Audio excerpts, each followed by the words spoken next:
And welcome to this retro content from Throwback Thursdays, whether it's from NoDQ.com, the Jeff Meacham Network, Casa D18 Studios itself, a Simple Man's brand, or the J. Hebert Studios, and anything to do with FTW Productions. This will be the content re-aired right here on Throwback Thursdays that you could expect to see on the Casa channel. I know watching back some of our old content, whether it's the Open Mic Night intro where I'm laid on my bed, which I kind of cringe at, especially with this cool-ass setup now, or whether it's, just about anything to do with what we have done on FTW Productions, from a Simple Man's brand, from the J. Hebert Studios, to even some Insanity Works and Retro Wrestling Fortune 44 Incorporated stuff. There's some good stuff, there's some cringe stuff, and either way, I hope you guys enjoy that stuff coming up. And, even if you didn't enjoy it, I'll be along with you for the ride. Some of the stuff does not age well, like Jeff's content does. I know he has done a deep dive on his own content and cringed at his own self, but either way, I hope you enjoy it regardless. I know in some of these clips, I have a fondness to them. So with that being said, enjoy this Throwback Thursday, and until next time, we'll see you on the J. Hebert side.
And now, preview time.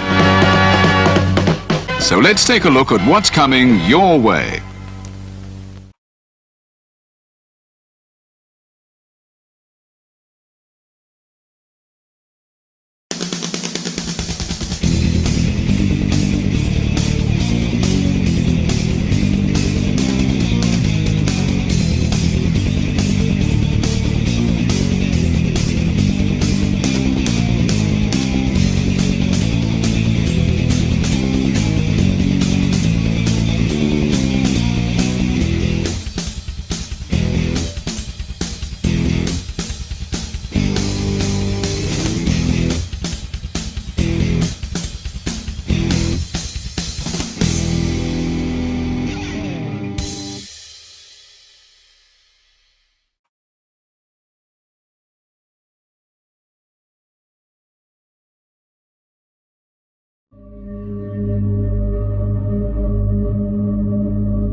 Casa D18 Studios, an affiliate of the Jeff Meacham Network, Multiverse of Media, proudly presents this retro content from the Jeff Meacham Network.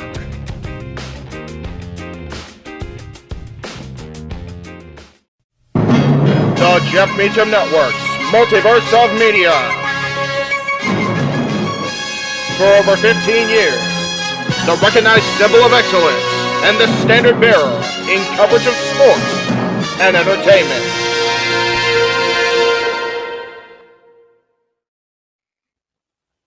JJ, Jeff, you want to kick this thing off? Because I'm still trying to process everything here. Yeah, it's like, who wants to go first? Yeah, who wants to go first? well, Come on in. It's open mic night with your host. you could maybe say there's really 4 topics, but it's split into 6. The Renegade, JJ Williams. The Sammy and Eddie Kingston thing, which one's the better smelling turd? And his panel of co-hosts. I am the founder. We'll call me that for today since we're going with the Jeff Jarrett love theme here this week, according to JJ. The West Coast Professor, Jeff Meacham. Karma is karma is karma. That's professional wrestling! Damn it! The Simple Man, Noah Foster. It's showtime! Yeah! How you doing, JJ? How you doing, Jeff? James. Yeah. And the He-Man, James Hebert. Imagine Bill Burr, Joe Rogan, Paul White, the Baldies! There you go! It sells itself! Get in there! Short his ass and shit the bed. He's not Amber Heard. Give it time, JJ, give it time. No, I'm sure Jeff has some stuff that... Dumb move. Just don't pull this bullshit again. You get one. Tony needs to stop caring about the ratings. Bradshaw said as long as the ads are in place, we're not going to lose that third hour. Ring of Honor does not have to be AEW Live. They don't necessarily have to coexist with each other. We kind of saw that tonight to a degree. Along with a panel of guests. He's no longer glorious. Don't you bring that up. You want me to rant about what my NXT used to... No, we are done here for the night. I swear, James. Because you never know who may show up for open mic night. I leave our company in the capable hands of an extraordinary group of superstars, employees, and executives. The first thing that came to my mind was, it's about damn time. Amen! I literally touched everybody in the state's trash. It's horrible, you guys. Peyton's new thing is Dennis the Menace, but it's funny because she calls it Dentist the Medicine. That's great. When Elliot Taylor came out and did Born for Greatness live, I was popping my pussy, having a great time. I didn't care. I was having so much fun. Sit back, relax, and enjoy the show. Fuck Bill Belichick.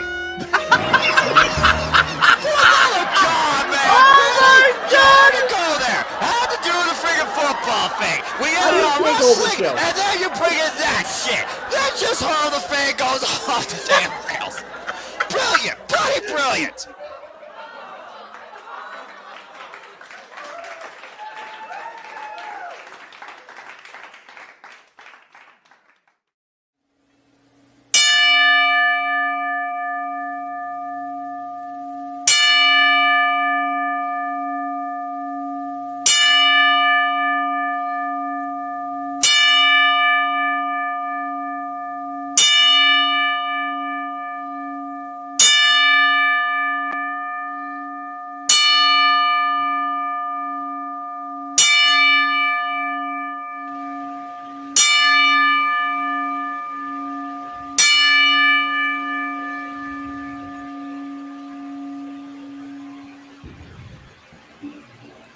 What is going on, everybody? Welcome to tonight's edition of Open Mic Night here on the Casa D18 Studios Channel and across the entire Jeff Meacham Network, Multiverse of Media. Man, Noah, James, Big Baller G, thank you for joining us. They let him back in, y'all. I still can't get over that. That was so cool. That was fucking amazing how they did that. So well booked. Mikey T is going to be joining us again here momentarily as soon as he notices that the link is the same.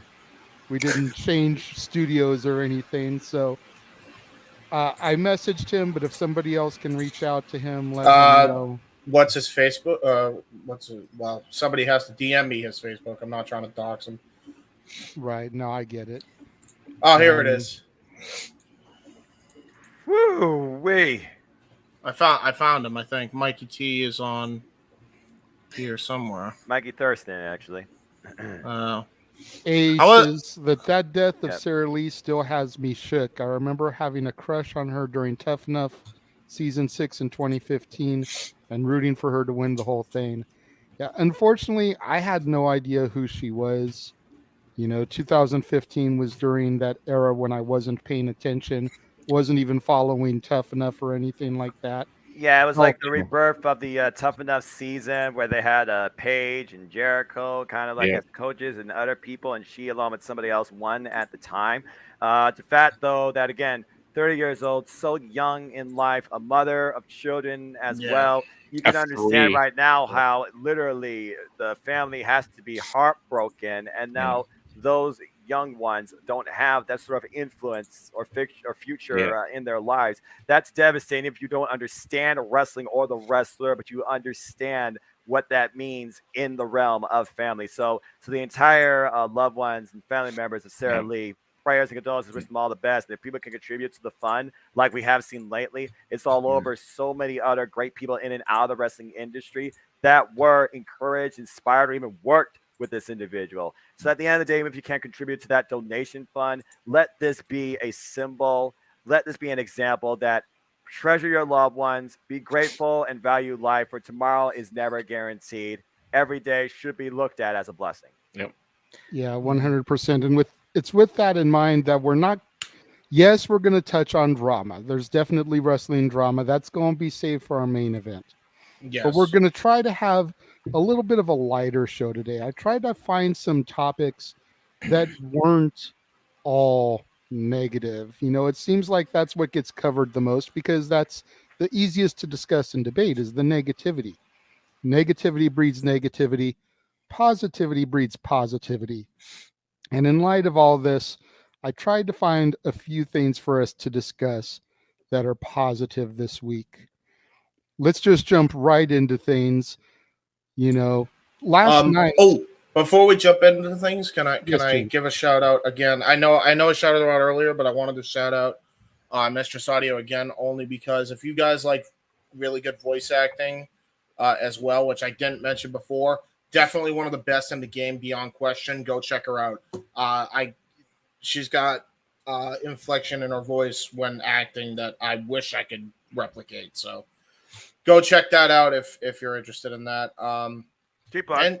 And she's by Pride. Yeah. Cool. There you go. So we're gonna kick things off. Last night was a hell of a night for professional wrestling. You figure you had Rampage, you had Battle of the Belts, you had Bound for Glory, you had SmackDown. So to kick things off, we're gonna kind of recap a little bit of what happened last night, and here we were tonight, Extreme Rules in Philadelphia. A hardcore legend was welcomed into the Impact Wrestling Hall of Fame. Raven got inducted, and that's so cool for Raven, man. Like, I hope that WWE can put him into their Hall of Fame when they go to Philadelphia for WrestleMania 40. Along with guys like Paul Heyman and Tommy Dreamer, like Raven, you got to think is virtually a shoe-in for that class. No doubt. Yeah. He's had such an amazing career, and granted, his WWF run, both of them were nothing really to write home about. Of course, originally he was Johnny Polo, went to ECW, reinvented himself with the Raven gimmick. Wolf the Raven. Nevermore. Feud with Sandman and Tommy Dreamer, then going to WCW, bringing the Flock over there, giving Saturn and Kidman the rub, coming back to ECW the night that they debuted on the Nashville Network and winning the tag titles with Tommy Dreamer, his longtime rival of all people, defeating the Dudleys on their last night in the company. And then, of course, coming to WWF, part of the Invasion angle. And he really could have stopped there because WWE killed all the Raven momentum, but then going to TNA in their early days, becoming NWA champion. You know, you gotta figure him to be a WWE Hall of Famer, and hopefully that on the heels of this induction in Impact Wrestling, they'll follow suit in a couple years. On on Bound for Glory, excuse me. For the record, before you continue, I think your microphone for whatever reason sounds muffled, JJ. I don't know if it just auto switched. Check. There we go. Okay, maybe it was just a little too far from my face. I think I botched, Noah, because the backgrounds in both these images, one's for Bound for Glory, one is for Battle of the Belts, they both look so similar. Me and you discussed this Bound for Glory one a little bit last night when we covered Battle of the Belts, because I was the only one that called this. But longtime friend of the Jeff Meacham Network and the Casa D18 Studios. Dang it! And new X Division champion. Frankie, no longer the future, now the Kazarian, the X Division champion. Congrats to him. What? Yeah. Yep. The 100th X Division champion in TNA Impact Wrestling history. Wait, has he never won the belt? No, he has. I think 4 this is previous his third times. or Now fourth. Kazarian is a 5-time X Division champion. He dethroned Speedball Mike Bailey, who had, get this, 9 successful defenses, is his 129 only reign ever as X Division champion. What a phenomenal champion he was. Not to mention the last guest on NoDQ.com. Yes. Because of the Jeff Meacham thing, I believe. Yeah.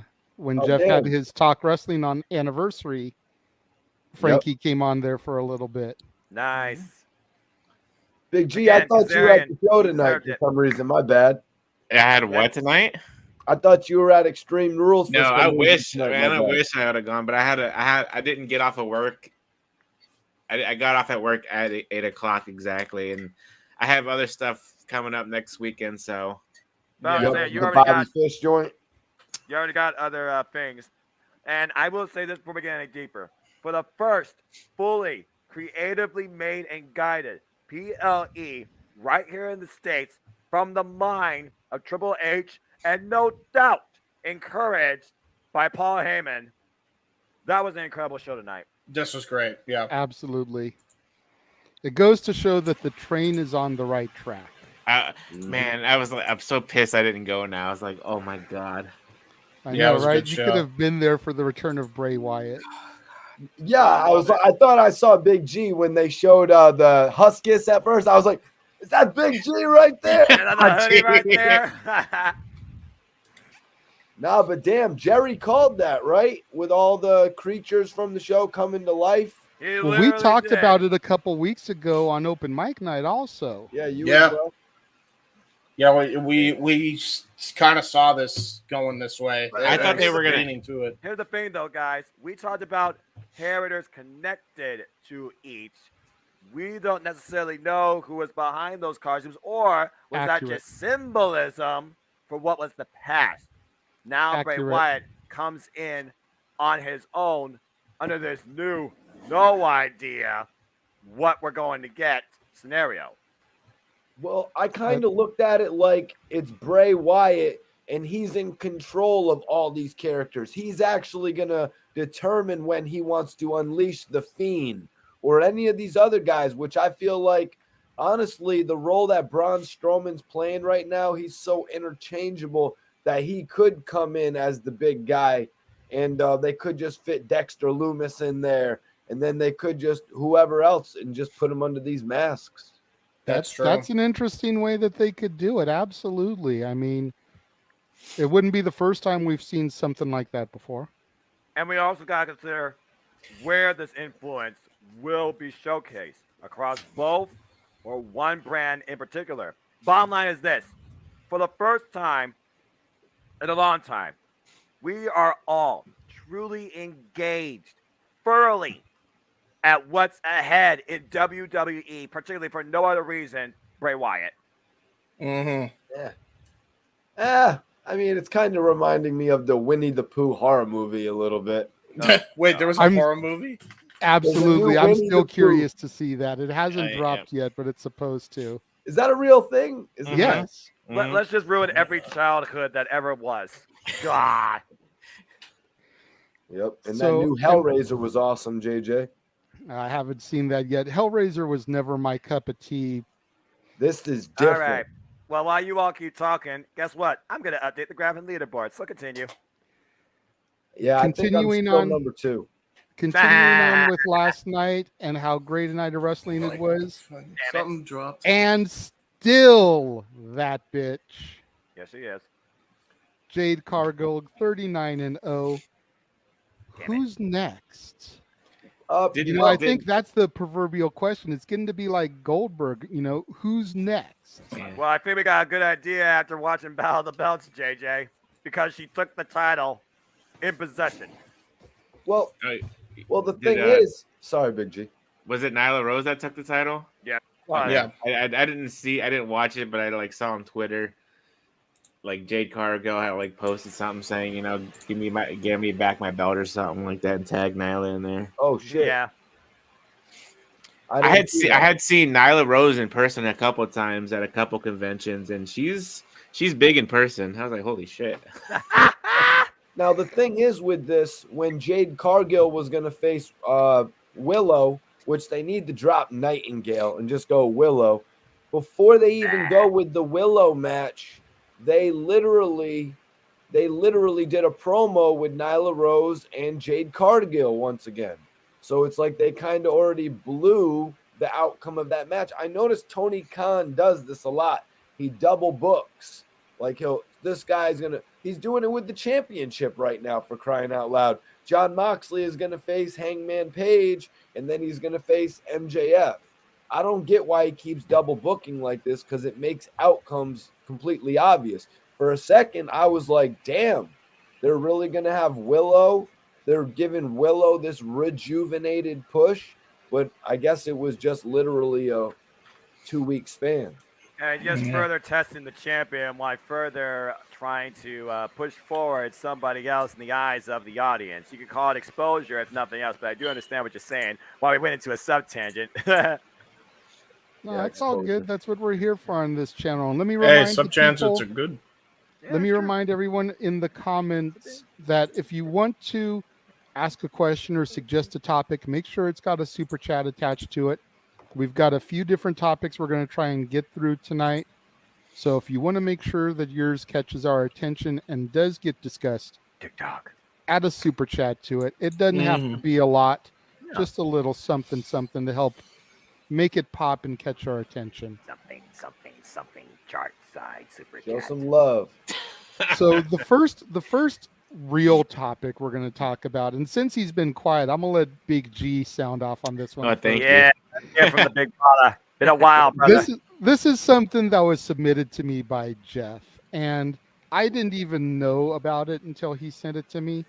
But apparently, for those of us that in the early 2000s were big into the reality craze, The Surreal Life is coming back on VH1, and included in its cast are Rodzilla, NWO member Dennis Rodman, as well as Lana C.J. Perry. What? Okay, So I see Frankie Muniz on the other side. Frankie Muniz is in there. Stormy Daniels, Oh yeah, I see who's her been in now. the media in recent years because of her connection to Trump. Oh boy. There's a lot of pieces playing into this. August Alsina? But the reason it's being brought out specifically is because the wrestling connections with Rodman and Lana. What's everybody's thoughts on this type of reality show coming back, and what is it really going to do for either of those personalities? I mean, I've never watched any of those like reality shows like Real World or Surreal Life or Me anything neither. like that. But I mean, it gives. Lana or CJ, she hasn't been doing anything big since she left WWE. So she's been. I think she did like a couple movies here and there, and she's doing her modeling thing and TikTok thing and Oh my God, TikTok everything else. So I mean, if this gets her more exposure, that's awesome. That's good for her. Hopefully, eventually, one day she'll join up with her husband in AEW. That's if she wants to go back to wrestling. Maybe she doesn't want to go back. And Dennis Rodman, God, who knows why? He probably just needs the money at this point. Yeah, you're probably not wrong. Assessment. I mean, he had success with the Chicago Bulls in the 90s, and that's pretty much when I watched basketball was in the 90s. Basketball jokes. And then he did. I know he was on that wrestling show with Hulk Hogan back in 2000 or whatever. And brother, WCW. No, not WCW. No. Hogan had this wrestling show. Yeah, it was like a Hulk Hogan celebrity wrestling thing where he tried to teach Hogan knows best. No. That was something different. He had a celebrity wrestling show where they tried to teach celebrities how to wrestle. Yeah. And then Rodman won it. It was like the biggest stage thing because, when you're NWO, you're NWO for life. Yeah, I want to say that was like mid 2000s, I want to say. I bet that show lasted only one season. It only lasted one season. It did. And Micro I think funny thing was, I think it was on VH1 too. That's so funny. Ouch, James, but accurate. But yeah, I mean, like I said, Robin's in it probably just for the money, and just to like get that last bit of 15 minutes of fame. Money. No, that's my. Like I said, I really don't watch any of that stuff. So that's the thing with these reality shows is that a lot of times they're mainly, like you said, they're B, C, maybe even D-list celebrities that are just trying to clean at that 15 minutes of fame and get back in the spotlight, possibly rejuvenate their career. It worked for Corey Feldman back in the day. Yeah. It worked for Christopher Knight, Peter Brady back in the day. He was able to extend his career a little bit and have a little bit more time in the sun. Stevie China was on one of these series. Oh. Yeah, I think it was Surreal Life. In fact, Surreal Life is basically a celebrity version of the real world, where all these celebrities live in a house and have to engage in activities and social stuff with each other. So coexist. Yeah. Basically. Yeah. So that's you get personalities like Rodman, and then you get some of these other personalities, and it's like, how are they going to clash? How is Frankie Muniz going to clash with Rodman? Yeah, that's going to be funny. He's Malcolm in the Middle again. What are you doing touching my OJ? Why are you touching my drink? On one of the Surreal Life episodes that China was on, X-Pac came to visit her because this was during the time that they were on again, off again. And rapper DeBrat, who was on the same season, grabbed a couple of champagne bottles and started to roll up on X-Pac. She was ready to start cracking bottles over his head if he didn't leave China alone. Damn. It's all drama. It's all, gutter television, if you will. But it's got its demographic. It's got people. It's got people that watch it. It's the equivalent of TMZ, The Inquirer, etc. So. But again, it was brought to my attention by Jeff, and considering that we are across the Jeff Meacham Network multiverse of media, had to throw it out there. Might as well. Yeah. Call it the icebreaker. Yeah, there you go. So then we've got this topic, which has to do with Randy Orton and a lawsuit that was brought up. I can't wait to rant on this. From one of his tattoo designers. Good Lord. Because the tattoos are being recreated and used in the 2K video game series without her permission. So her side has been granted 37 $3,750 in damages, $3,750 in damages for the recreated tattoos. WWE and Take-Two did not respond to requests on the comment.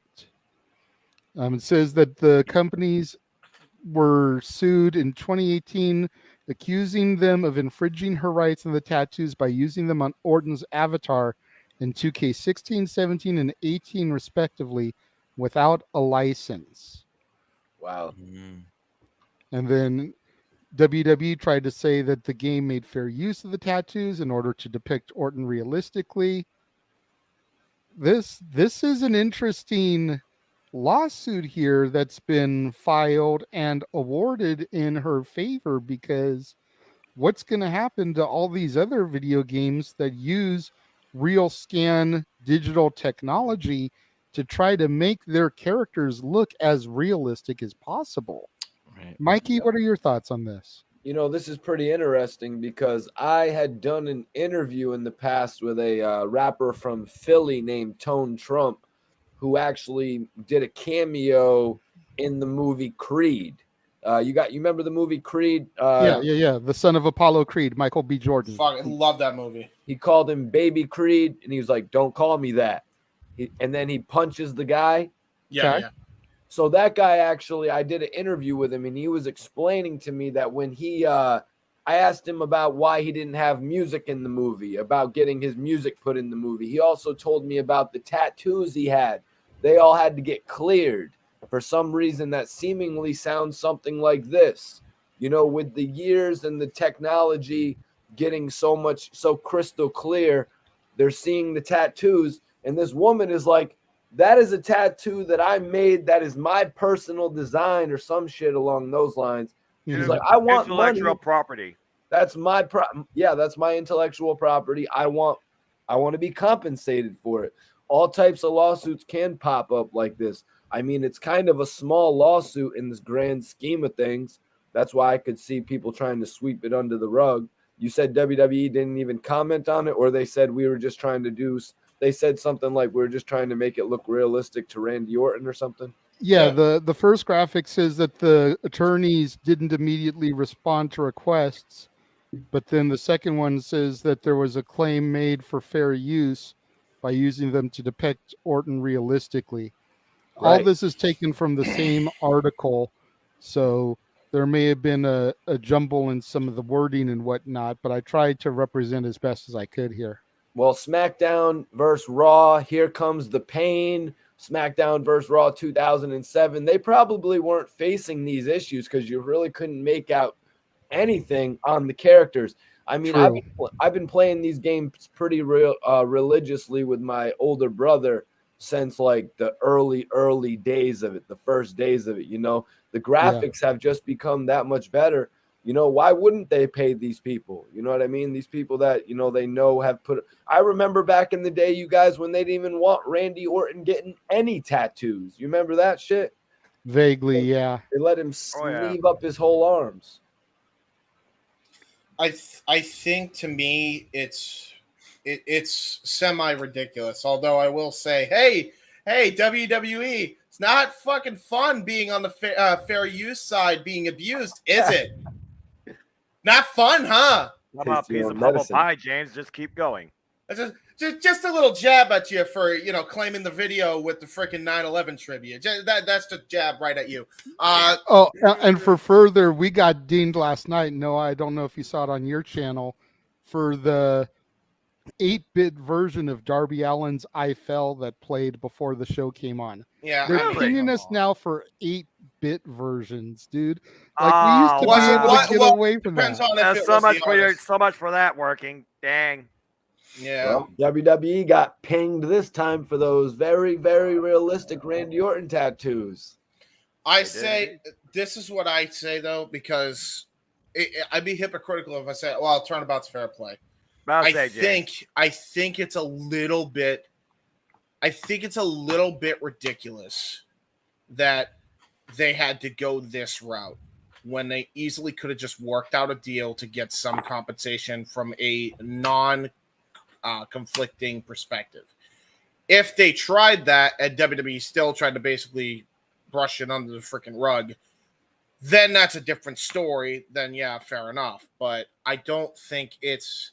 I think this is a bit of an overreaction if that step wasn't taken first. I don't see why, especially with Triple H running the company now, why they wouldn't pay for their art being used on people. I remember this. I never would have thought this would be a thing in like 2022 though. Like this is going to, if you want a way to deter people from ever getting tattoos, I mean, there you go. Like this is not a good situation in any regard. Like if you have people that have that are already marked up and have tattoos, and they go into wrestling or they go to any form of entertainment, and now you have to pay for the license or otherwise CGI it out, man, that's no good for anybody.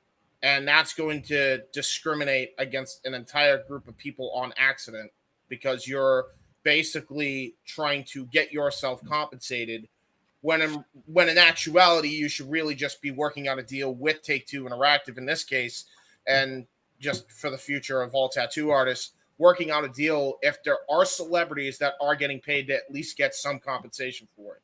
This is not the way to go. This is not the way to do business. This is really bad on all fronts. Like this shouldn't have gone down this way. I think it's ridiculous. I feel bad for Orton because I don't think Orton expected that this was going to be a problem. I don't think anybody really expected that this was going to be a problem. Ooh, so that's what the WrestleMania 40 logo looks like. Continue. Yeah. Take into consideration, James, it's a new company making the video game as well. I mean, yeah, true. That's right. They switched all companies, I do believe. And well, here's my thing too. Regardless of what it is, I mean, a lot of people are now jumping the gun saying that his tattoos won't appear in the game. Here's the deal. From the looks of it, he got compensated, whoever the artist was. So I assume going forward, there's a deal now that's worked out where he will be compensated for the art that was put on Orton's body. So they'll be fine, right? They'll be fine.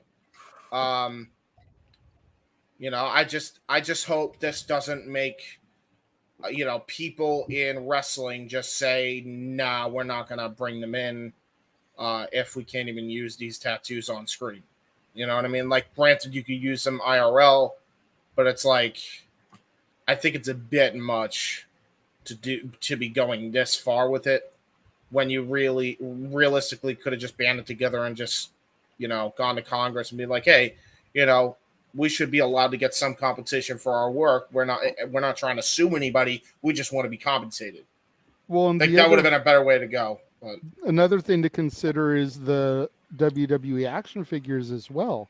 Was something already in place with that, or is the same thing going to happen? Because WWE's been using Real Scan for years, trying to get the accurate tattoos, as close to possible for their depictions. Is this going to be something that happens with Mattel down the road? It very well could be. Yeah. Could be a domino effect. The only issue is, though, on toys, it's a lot harder because you can barely see the ink in a lot of cases. Like on Orton, it's really hard to see that freaking print of the tattoo. And it doesn't even look like the same tattoo in a lot of cases. And, like, keep in mind, Orton's sleeved up like you wouldn't believe. Like, true. If it's a distinct tattoo, like say somebody were to get like the Raging Demon tattoo from Street Fighter on their back, that's clearly a Street Fighter thing, right? So if that is on the back, obviously you got to compensate Capcom for that. Like as an example, like Punk's Cobra Commander and Pepsi tattoos. Yeah, which by the way, Pepsi, good grief. Cobra Commander and Pepsi's tattoos on Punk's designs back then were completely changed, where it was just a red and blue circle, whatever the hell, yeah. And then the other one, I don't even know, but it wasn't Cobra Commander. They just changed the freaking snake design entirely. Raymond, I responded to you via tweet. But yeah, that's my thing with it. Noah, do you have anything else you want to add add to this, or G? He kind of basically covered all the points. Again, I'm not a legal counsel. I understand taking pride in your work and feeling like that you deserve to be paid the worth of what you believe the quality is, especially when you feel like it's being disgraced or disrespected by another company that you gave them rights to, whether you gave them rights willingly, on paper, etc. To me, that just feels like a bunch of domino effect waiting to happen. If a tattoo artist can go against a company for rendering their work not to the proper degree on something, who's to say that this can't be applied to other industries when it comes to any sort of branding, whether it is toys, video games, or some other like third-party way of merchandise selling and marketing. It just tells me that right now, poor business practices are going to lead to, I deserve the almighty dollar. I'm going to do anything possible, it seems. It's also going to add more scrutiny to the fact that if you choose to use your body as a canvas, like a lot of wrestlers do, how can this affect them being involved in future projects too? Would that mean that they would have to cover up? Would that mean that, oh, we can't use your tattoos in this game? And will the people then be offended? Will this become more of a cultural indifference type of thing? And then you got a whole different type of case in your hands that could become a civil case in court. So for me, this feels like something that was maybe taken out of context to a degree and could have been handled differently. Now, this was for 2K16, 17, and 18, correct? I believe so, yeah. So did they fix the issue and work something out with her for like the 2K19 and forward? Do we know that? Yeah, because We they do weren't not know. mentioned. Yeah, that's interesting. Yeah, it's almost like we don't know all the details, but we know to a degree what this is about and what it's involving. We just don't necessarily know the post-match story. And again, maybe that's not for us to know, but in the world of the internet, what is private? Exactly. Well, they're going to have to settle it with those tattoos, man. You know, or in some of these guys, I remember back in the day, they would take issue with superstars coming in with too many tattoos. And that's why at the beginning, you remember Orton didn't have any. He comes back. He had 2 massive tattoos on both of his arms, and they were just kind of like, oh, damn. But they really couldn't do anything. Well, I mean, keep in mind, though, as well, like, without those tattoos, he's not the Viper in 09. There's no way he's the Viper in 09, because he literally looked like a snake with that sleeve. Yeah, it looked like a, you know what I mean? Like, skin. It looked great, like, visually. That made his character. Yeah, again, sometimes the tattoos will make your character. I mean, I don't really know what's going on with Karrion Kross. Didn't it look like he had filled in a few more things, like from the last few weeks, like on his back? Yeah, possibly. Yes, obviously. Look at Malachi Black and his tattoos.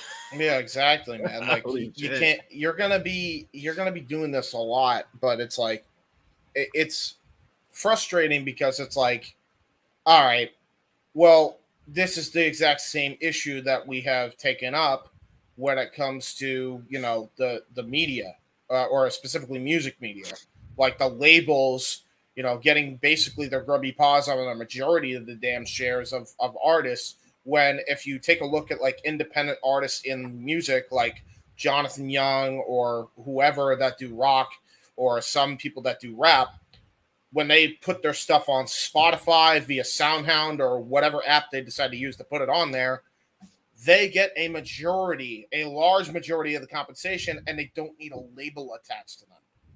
Which is exactly why KSI has been so successful all these years, because he has earned so much money from just that in order to start his own label. And I'm sure boxing helped in that regard too. So, you know, if he was a part of a music label, you really think he'd be doing boxing right now? Hell no. No, are you kidding me? Like that's the issue, really. Like that's where this all goes to. Too much of a power trip with this stuff can lead to dire consequences for media as a whole. And in this case, the media is the body of a person and the tattoos they decide to get. And whatever show they appear on going forward, like what's to stop them from being like, I want to be compensated because I saw him on TV and I want to be paid $1 million per appearance. It's extreme, but like, yeah, I don't know if something like far, that. You know? I don't know if something like that could go down, but still would not count it out. I think that what the tattoo artist is going for, and I could be out of my league here, but think about how WWE licenses songs for certain periods. You know, like how The Undertaker used American Badass and Rolling for a period of time as the American Badass, the biker. Now, if you go back and you watch some of those things, a lot of times it's been dubbed over. That's because they only had the rights to them for X amount of time. Right. Right. You know, if they released a DVD with that during that time, then because it came during that time frame, they were able to get away with it and sell that DVD that featured that song because they had obtained the rights during that period. But if you put out a DVD of The Streak today, then you've got to renegotiate the rights with Kid Rock and Limp Bizkit to be like, hey, we're going to put out this merchandise, and during this time, you know, Mark Calloway, The Undertaker, used your songs for an entrance theme. Is it okay if we include that as part of the presentation? And if Kid Rock or Fred Durst or whoever say no, then in goes the generic dub over music instead of the original aired product. What do you mean, man? I love Roll With Me, Roll With Me. It's And great. I think that's kind of where James. I think that's where the dub is Roll With Me. I think that's where the tattoo artist is coming from, because it's like Randy Orton paid for these tattoos, but I don't think the tattoo artist realized that they were going to be replicated for then money to be made off of this other platform. Right. I mean, he was famous when he got those tattoos, though, JJ. What's that? The majority of those tattoos, Randy Orton was famous when he got those. Like, he's added to them since he got realistically famous. I know. I'm not saying it's right, Mikey. I'm just trying to lay out where I feel that the tattoo artist is coming from in all this. So that just begs the question that going forward, are they going to actually ask, if you want to be involved in this project, you need to give us some sort of resources list of where you got this type of ink, so that way we can probably compensate the artist to avoid the situation again. I mean, think about Brock's dagger tattoo and how iconic that is. The sword, the sword Damocles. You know, and his back. If the tattoo artist decides to pull that same thing, how much does WWE got to cough up because of the sword? JJ, that's what I was saying. That hip hop artist that I was talking about, he had told me the producers of the film wanted to make sure that he was, I can't remember the term, I'd have to watch the interview, but that he owned his tattoos. They wanted to make sure that he was licensed to own. I'm pretty damn sure Brock Lesnar owns that sword tattoo. You know what I mean? Like, yeah, that might be what wrestlers and any people in entertainment are going to have to do. Is they're probably going to have to pay the money up front just to own the freaking rights, or a majority of the rights. How about the new Rock tattoo, you guys? Have you seen that new Rocky tattoo? I have not. No. That shit is crazy. It's all the whole sleeve of his other arm. Okay. Yeah, you guys got to check. He must have gotten that. I assume for another role coming up, because he got the Scorpion King tattoo on his left for literally the Scorpion King. So. Yeah, I mean, I saw it on his Instagram, so I'm thinking it's a real tattoo, a choice on his own. But you're right; it could just be something from Black Adam or something. Yeah. Yeah, Black Adam tattoo. Although, when is he ever not going to have his suit on? Are there going to be moments like that? I don't know. It could be a different movie as well. I mean, Moana, he didn't have a suit, and his character did have tattoos in that, but that's it will never make sense to me why a Samoan is playing a man from Greece. Doesn't make sense. So, you cannot convince me otherwise. That is profiling, and profiling is wrong. All right. He's not wrong. You're killing me, James. He's not wrong. You're killing me, Smalls. So the next topic we're going to move to, I'm going to try to just kind of highlight what's being said here, but Scott D'Amore gave an interview recently with PW Insider. And he's talking about his job as Impact Wrestling EVP. And okay, so Scott D'Amore is an Impact Wrestling EVP? That's correct. Okay. And he's talking about how 2022 has been a great year for Impact Wrestling. You know, how last year's Bound for Glory was kind of a reset of sorts. The culmination of how 2021 was kind of the year of Kenny Omega and the crossover. And last year's Bound for Glory had that perfect moment with the passing of the torch from Christian Cage to Josh Alexander. And then here came Moose with cashing in the call, the shot, turning everything that you thought you knew upside down to kind of jumpstart this new era. And then he goes on to talk about other stuff, you know, AEW, WCW, WWE. But then he goes back to the earlier point, and this is the comment that I really wanted to highlight in all this, because I feel like it kind of ties into our main event later. 2022 was the year Impact Wrestling started focusing on Impact, the people of Impact, the growth of Impact, the feel and the tone of Impact. And I feel pretty good about where we were heading into Bound for Glory this Friday and where we start to head as we get towards 2023. Biggie said enough right there with that sentence. It's almost like Tony Khan should have taken that advice when they were negotiating to still keep them as a fucking partner. James, let's be subtle here. Pump the brakes a little bit. Remember, we're talking about positive right now before we go to the negative, James.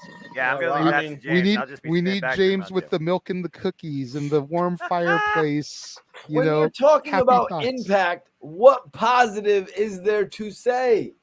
Dude, did you see Bound for Glory? Like, granted, I didn't watch it, but I watched Noah do play-by-play commentary last night, Joey Styles and Bound for Glory sounded like a fucking amazing show to me. I looked at the card. I looked at the card. Noah had posted, I believe, a card with the forum or something like that.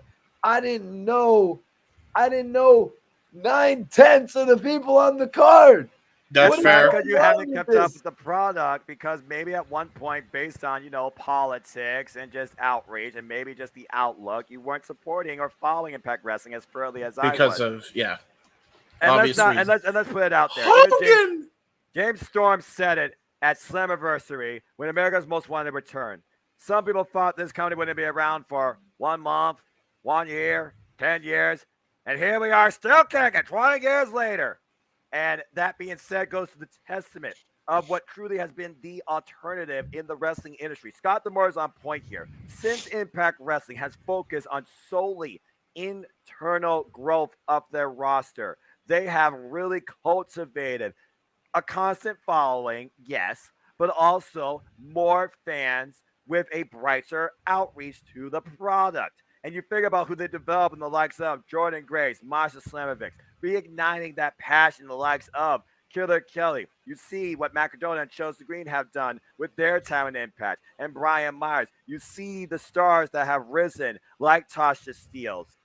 Everything about Impact Wrestling, when they don't focus so much on the nostalgia aspect, has really gone strong for them to a degree. They have their own ecosystem of a roster. They're constantly booking, rotating, and growing for a different variety of character showcasing. Strongest example right now is the former Jessica Havoc, now Jessica, and now she's a Knockouts Tag Team Champion. The beauty of Impact Wrestling is what they do with so little, yet they put out so much in a 2-hour period weekly on Access TV. Their weakness is their past and where they do the marketing. But if you can connect with that, something as simple as YouTube, 90-minute free, commercial-free weekly broadcasting with an internal non-toxic community, then you will see yourself why it is good to follow Impact Wrestling. And what Scott D'Amore is doing with Gail Kim's help as the leader of the Knockouts division is guiding this company the right way. No, I mean, trying to keep that non-toxic. Maybe that's what it is. Maybe they just don't want to be bigger than what they want to be. I think that's really what it is. You look at every other company that has gotten so big to the point where the community has been toxic. You really think Impact wants that? Again? I mean, come on. Yeah. You know, and to what you mentioned, Noah, you know, you talked about the nostalgia and not focusing on that as much, but look at the nostalgia that's been able to look at the new regime, put the past behind them, and come out of the mothballs to give back to this new Impact. You got guys like Frankie Kazarian, the new X Division champion. You've got Sabin and Shelley back competing as the Machine Guns on a regular basis. You've got Bully Ray, who won the Call Your Shot last night. Out of the New York area, former two-time Impact World Champion is back, and he has delivered a message to the current face of Josh Alexander, current Impact World Champion. I'm going to be your toughest test. Be prepared. I cannot wait to see how these two clash. And again, it's the fact they don't solely heavily politically focus on nostalgia. Part-timers are big name value. They use that to help cultivate the future while pushing forward in the present. And as you said, it's not just TNA originals. It's also those that left to do work somewhere else but came back to see what happened. Again, we had Christian Cage, instant classic, for a little while as Impact World Champion. As you alluded to, that right there was the bridge point in really seeing what they have done in the past, but what they could do now. Here's the point, Josh Alexander and Moose.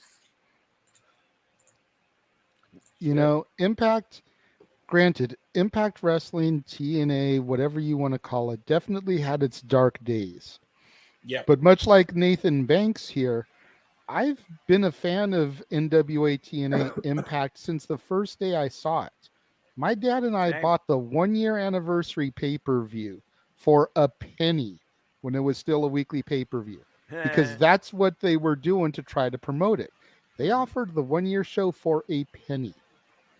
We enjoyed it so much, we bought the following week's pay-per-view at the full $9.99 price. So there's 2 pay-per-views in a row for under $10.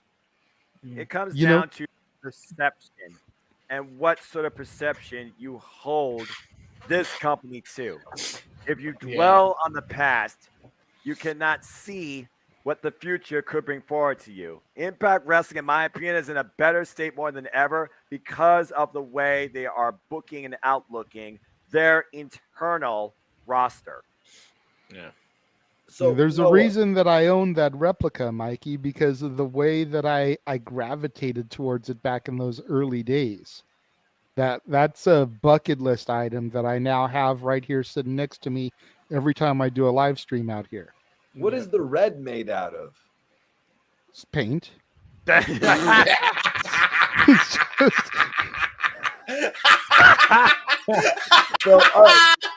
what a Noah, fucking random question. No, that was I amazing. want you to tell me.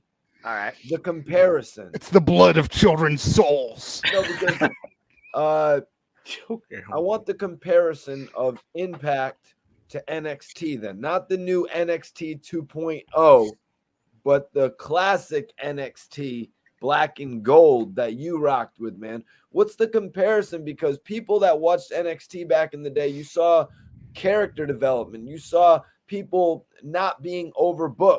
Sometimes people wouldn't be booked 2 weeks in a row. You know what I mean? Exactly. What are we seeing on Impact Wrestling?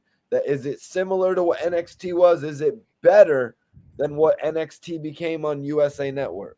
I would say that's definitely similar to what the Black and Gold was trying to cultivate in its own internal ecosystem under the WWE. It definitely takes a lot of those practices, it seems, to heart, more so today than it has before. And again, that comes down to what regimes we were dealing with. And I'm not just talking about Eric Bischoff and Hulk Hogan, brother. I'm also talking about Dixie Carter land, and also during the early days of Anthem era, Jim Cornette. Jesus Christ, help us all during that time. That being said, you didn't hear that from me. But I would definitely say it's that booking structure of the fact that you don't see the same people in every match every week, but you see constant development in character and storytelling over a period of time. Speedball Mike Bailey might have held the title for over probably near 200 days, but he wasn't on every week. And you felt that when you watched Impact at times and he wasn't even involved in the match. Then you see 2 weeks later, possibly him in an open challenge match, and you're like, wow, he is quite a champion. I'm glad I waited for this. And you don't know who's going to face because, again, it's open challenge. It's that suspension of disbelief, but also the way that you constantly push forward a narrative without milking it dry every week. So there's definitely some similarities there, especially nowadays in the structure of Impact Wrestling's booking. That does remind me a lot of what NXT used to be before the network era, particularly. It's just slightly longer. G, James, anything you guys would like to add to it? Again, G, you're being awful quiet. Like, you PM'd me about wanting to be on the show. And well, no one knows this, and so does Mikey. I let everybody else talk, and then I throw my 2 cents in last. No, Big G, how many times have I told you that I'm just a simple man who's just happy to be part of the conversation? I'm an introvert for life. The most vocal I am is during wrestling interactions. And this is probably the most I've talked all night, ever on open mic night. Yeah. So I would love to get some thoughts. Maybe you could talk about at a time you were a fan of Impact or TNA, and maybe what drove you away. And are you willing to give it a try? If it's nothing but a YouTube clip, they sometimes post full matches on YouTube. Right. Go watch one of them. So, I mean, I've never been a big fan of TNA Impact. When it first started, I was over in Germany, so it was really hard to. I didn't even know about TNA until I think 2007, 2008. My buddy had it was a DVD that TNA had put out like the first 10 years or something like that, like their 50 greatest moments or whatever, and I watched that. But I never really. Were there any great moments on there, Big G? Were you like, these moments kind of suck? Or what were you thinking? I remember. Oh my god, there was like the Team 3D's funeral or something like that. That was hilarious. Okay, that's one of my favorites. But I never really watched the full show, and like when it was on Spike TV, it would be late at night when I was in high school and stuff like that. And then they bounced to channel that I never even heard of, that I didn't get, and now they're on Access TV. I'm like, okay, I don't get Access TV, so I can't watch it. And then I'll go on YouTube. Now I'm subscribed to the YouTube channel, so I'll go and watch clips here and there. But 100% honest, I have never watched a full show of Impact. I've never watched a full. No. And I mean, I'm subscribed to their Twitter account and I think Instagram too, just to see what's going on. But to this day, I've never seen a full episode of Impact. I swear to the wrestling gods, I've never watched a full. That's okay, but no one's gonna hold that against you. When Eric drove him into the ground. Yeah. Back in the day, dude. And I sound like some old fogey here. Granted, I'm the oldest one in the room, but back in the day, Shiggy. I'm waiting to know where you go with this. Impact really was must-see TV. Like, I give props to Impact for being around for this long. Mikey, pump your brakes for a second before you get all excited. Yes, back in the day, Impact was must-see TV. Now you got to keep this in mind. Okay, even for all of its shitty networks and time slots at first, Fox Sports Net at 11 o'clock at night, and then this horrible afternoon slot at 2 o'clock or whatever. Even with all of that, the product they were putting out, they were the only televised weekly alternative to WWE. Yeah. That right there made it must see, because we're talking post WCW, post ECW. NWA TNA was able to rise out of the ashes just a little over a year after those companies breathed their final breath, and probably maybe about 8 months after the demise of the Alliance. So they were the only televised option. There would be no Ring of Honor. There would be no AEW if it wasn't for NWA TNA proving that there could be a viable alternative to the WWE still. Yeah. Then you factor in the Cena era, and the PG era, when everything started to really come down in WWE, they were still the only alternative. If you wanted something that was more like people enjoy of AEW today, professional wrestling, Damn it. not as much Right. sports entertainment, you were watching Impact. You were watching AJ Styles. You were watching P.D. Williams. You were watching Frankie Kazarian and Christopher Daniels and Samoa Joe and Kurt Angle and Team 3D and AMW and the Naturals. ROH was kind of unbearable back then. No, it wasn't unbearable. fully. It was I would just see it on TV. it was and you know what the hell was ECW. going on. It Yeah. was ECW back then. Only select markets got it. Well, hell, And it ECW catered- I loved. and You'd it see catered ECW, you'd be more. like, oh shit, let's get some food. I'm watching someone get thrown through a table. I Oh, enjoyed ECW too, Steve Mikey. Corino's But bleeding. my point being is that ROH was only in select markets. Yeah. You had to tape trade to see it. You should have. Well, I would be. You had to go I'd to be the at work. website and buy the VHS or the DVD and wait for it to get shipped to you 4 months after the show aired for you to be able to see it. I will give you a match you should totally watch if you want to know the best of what Ring of Honor can go. That also has an old school feel to it. Mikey T, watch and look up Raven versus CM Punk. Dog collar. Or Dog any of collar match was awesome. Yeah. ECW. No, that was Ring of Honor. That But was it was Ring a of dog Honor. collar That match. wasn't an ECW, but Yeah, that was. Or was look in up a any dog of the collar matches, Match, so. or look up any of the 3 matches in the Punk Joe trilogy. Yes. Well, I just remember being at work one time and I see wrestling on television and I'm like, oh, what wrestling is that? What ring is that? Because the ring had a different look to it. And then That it's was like, by design. there was They a couple used guys. the 6-sided ring because in the States that wasn't done. You know, it was always the 4-sided ring. So what's going to make their product pop on TV? What's going to make eyes be like, Are you talking that's about ROH? different. Impact. No, Impact. No, I'm talking about ROH. Oh, okay. I'm No, talking Ring of Honor about, just had a dark canvas.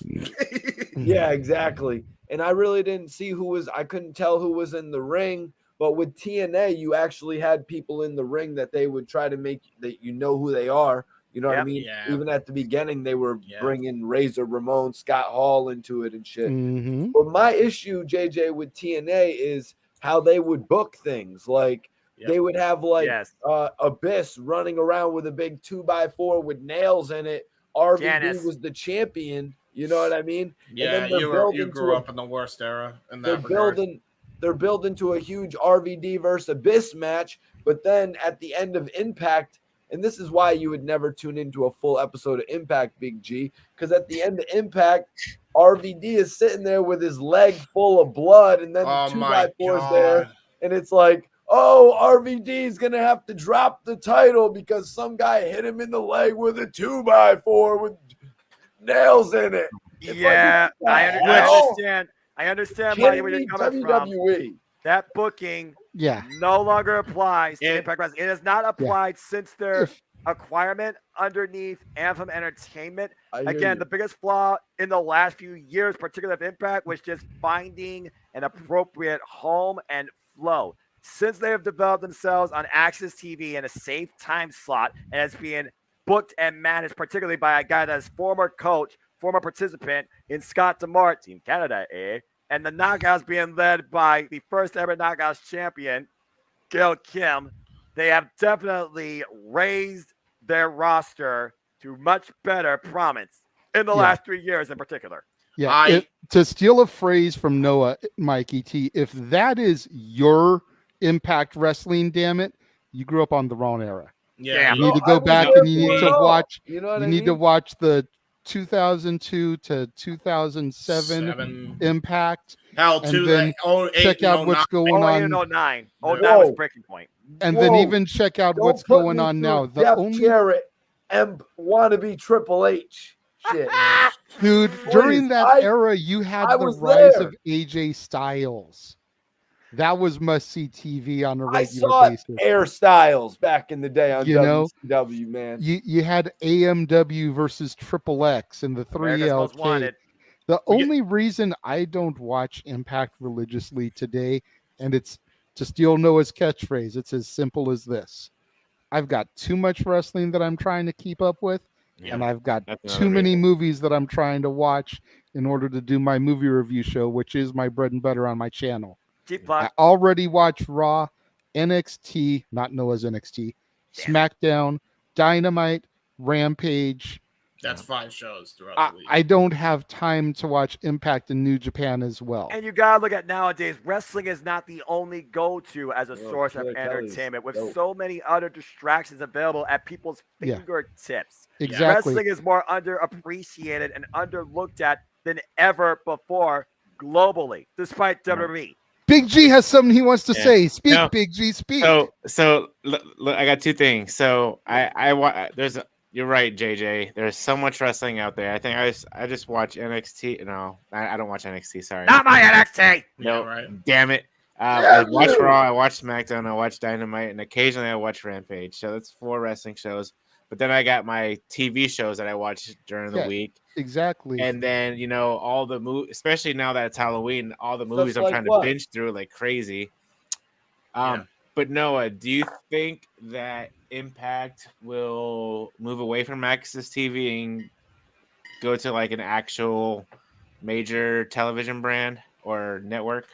I feel like right now they got a comfortable relationship going on with Anthem Entertainment that they're probably going to stay where they're at. I don't see that changing for the forthcoming future. Okay, I was just curious because I know every so often they change when their contract comes up or whatever. I'm not sure when their contract comes up, but look, we don't need to do channel surfing for stuff like Destination America and Pop TV that had nothing to do with this form. Yeah, see, exactly. Like I was like, when I heard of Destination America and Pop TV, I was like, I don't even have these channels. I was like, what the hell is this on channel 297? Right? Yeah. Yeah, I mean, it was done by that point. It's insane. And like you said, Big G, trying to watch all the horror movies so I can review them, trying to watch She-Hulk on a regular basis, trying to watch the Mighty Ducks Game Changers. Yeah. I'm going to be doing the Santa Clauses once that debuts. I'm going to be covering all those each week. I watch one wrestling show 5 days a week, and then the weekends I freelance between gaming, wrestling, and sleeping. So that's my life. Yeah, and then you've got the pay-per-views and PLEs and the special broadcasts here. It's look what happened with Friday. As Ace says, it's all too much. Yeah, that's why you micromanage yourself and you just choose what you wish. Yeah. And at the end of the day, we're all fans of our own design. But you already know what I am. I pretty much watch nothing practically but wrestling when I choose to watch anything on the screen. Yeah. And to your point, G, I think the next evolution is just getting a streaming platform. I don't even think the cable broadcasts and finding a better TV station is the end game. I think they should be trying to put it. Go to Amazon Prime. That's perfect. Yeah, that'd be perfect for them. Yeah, they tried to quit. They got Impact their home on Wrestling, YouTube, so yeah. Impact Wrestling, as well as whatever Ring of Honor deal Tony Khan makes. We're still waiting. Needs to just be we're streaming. still waiting on that too. Yeah. Well, I'm saying that's why I was saying earlier I couldn't even identify with ROH a few years ago watching it while I was at work. And what Tony Khan has done now, I'm totally going to be able to identify with it. There you go.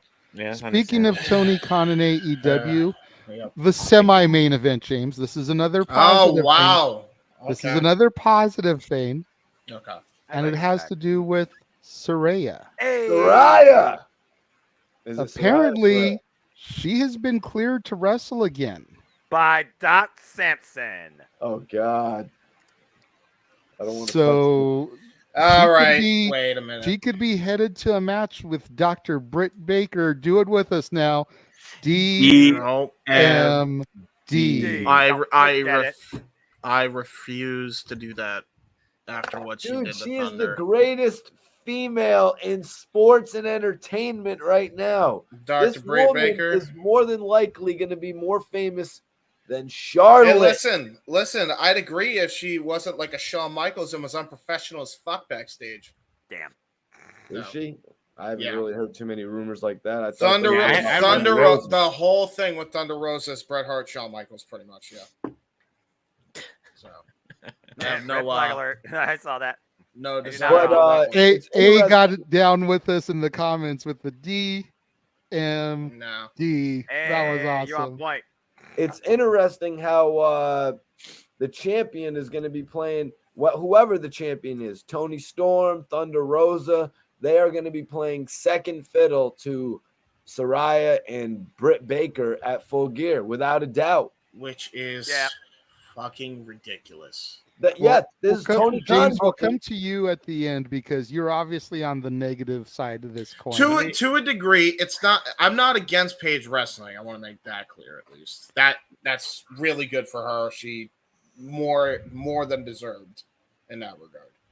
Right. So, Mikey, go ahead and make your point regarding this. So I think it's pretty major that Tony Khan is, extending his booking of female wrestling.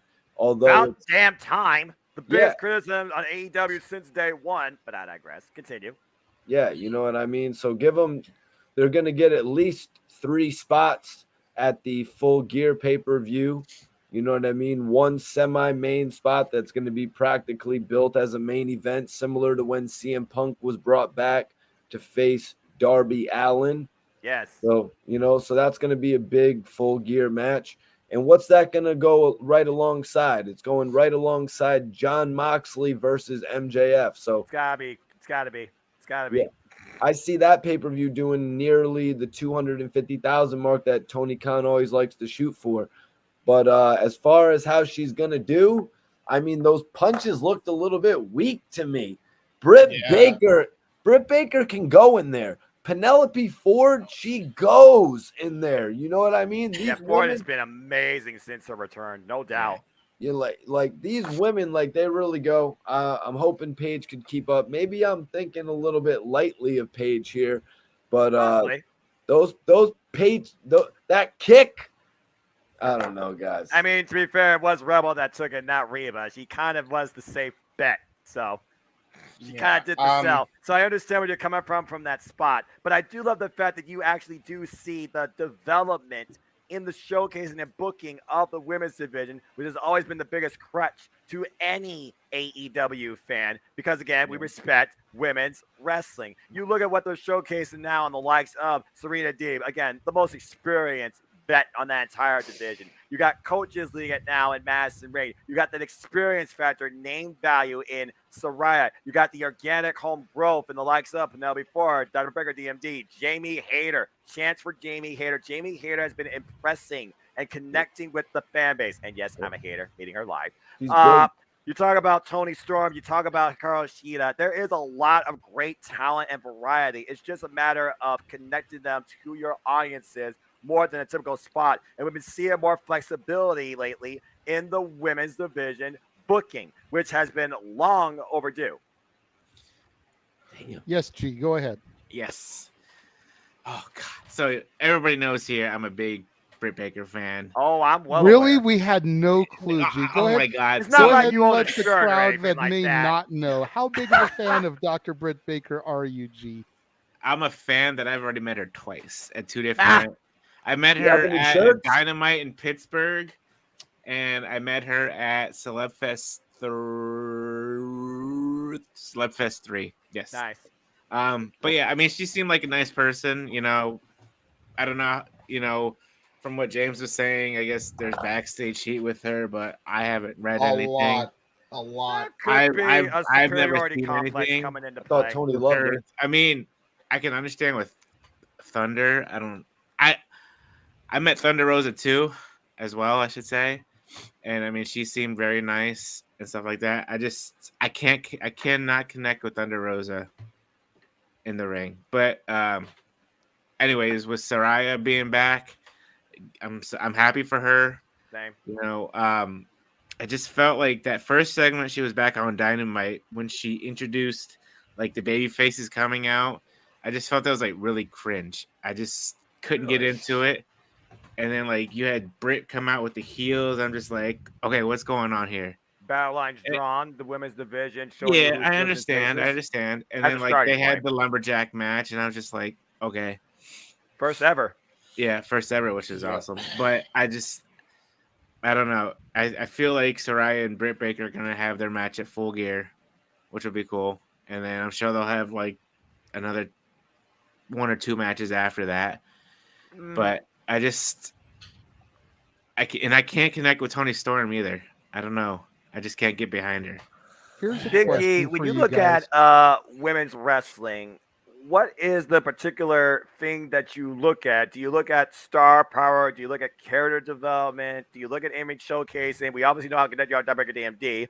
And if more so, it's her character that definitely has brought her forward in AEW than her actual in-ring work. Because remember, for the longest time when she was injured, she still was a main focal point on AEW TV. Exactly. And I feel with Toni Storm and Thunder Rosa, there's like no character development. It just feels like they're like Toni Storm left WWE and then went to AEW and was like the same exact thing. And when Thunder Rosa first came to AEW, I was like, holy crap, I had never seen her wrestle before. I've heard of her from NWA and stuff like that. Mm-hmm.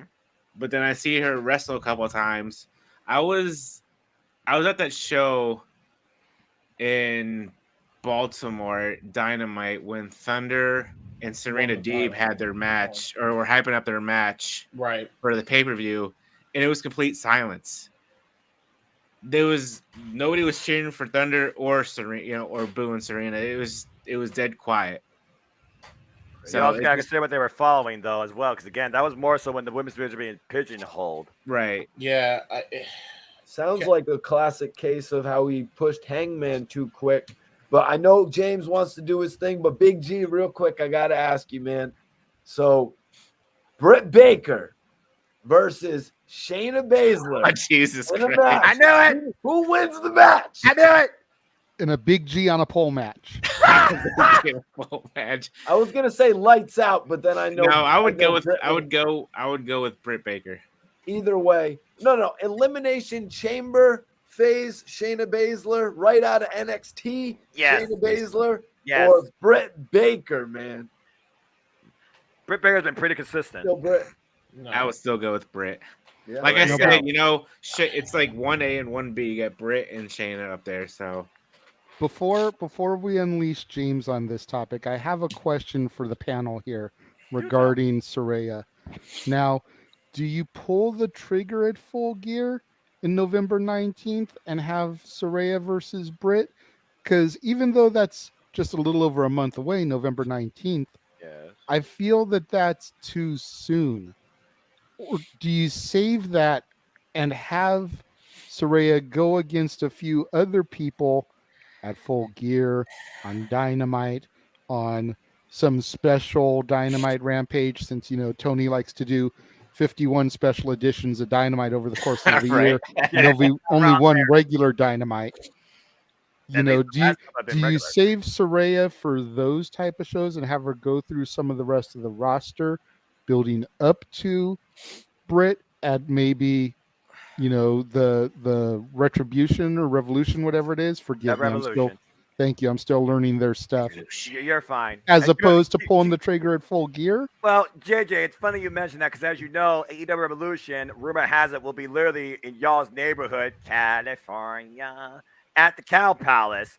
So, as far as building to that match, it might be wiser to slow burn it, but it depends on how they bridge to it at this point. We've already seen Saraya make her case, what she wants to do here in AEW. Cause change. Cyborg and D wants to reinforce the idea, change is not needed, I am at the top. We've seen now battle lines drawn with heels and faces. You kind of got your own war games filled to a degree here. So I do think that is an end game to a story with these two that could literally be a turning point to who we see being more the focal point of the division going for an AEW.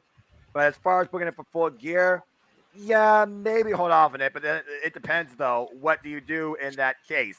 Do you just do a tag match, maybe? Britt and insert name here versus Saraya and insert name here? Do you not do that at all? And do you just do some sort of angle during the pay-per-view to build off that?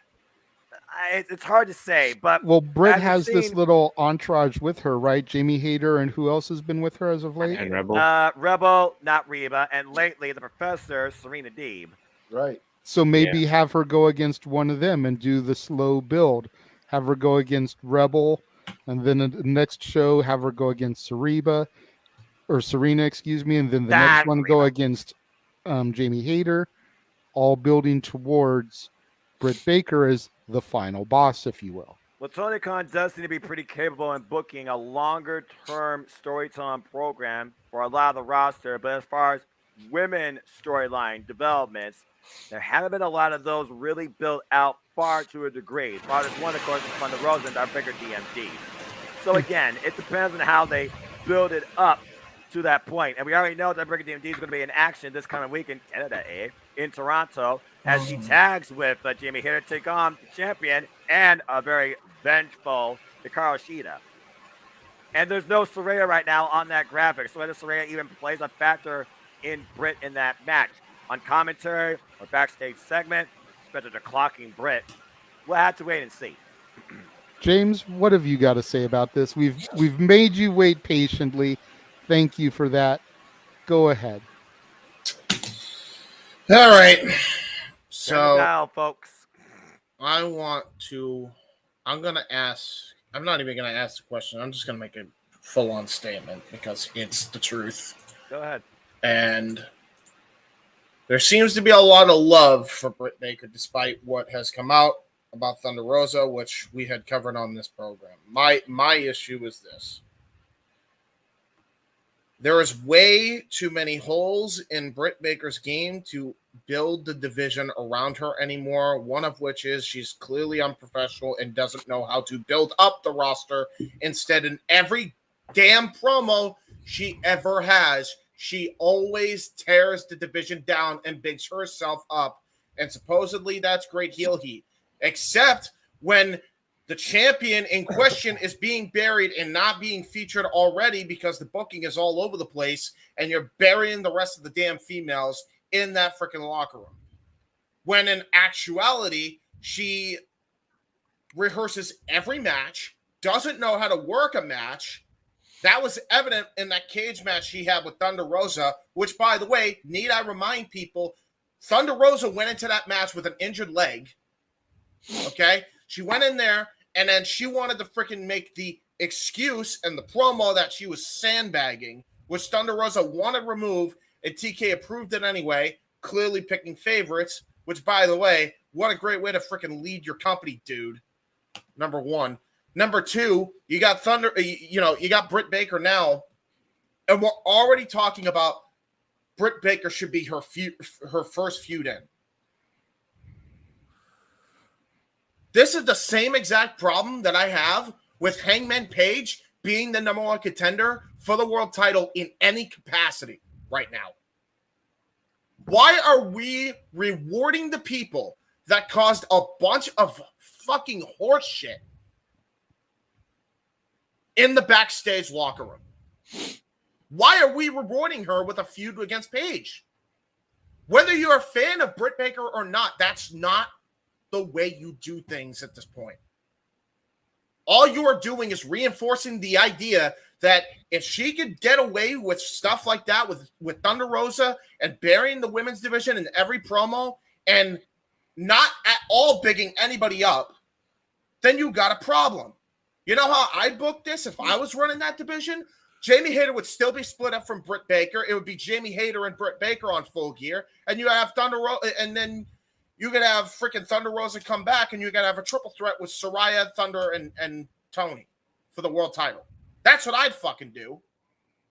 Because quite frankly, Tony Storm deserves way more of a rub, and so does freaking Thunder Rosa, and so definitely so does Saraya, more than Britt Baker does right now.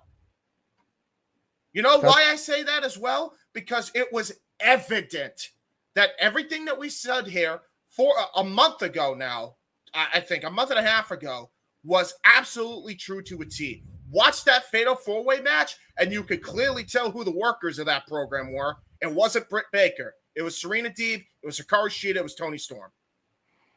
It's a fair point, James. It's a fair point. And let me just say, I am not 100% pro Britt Baker.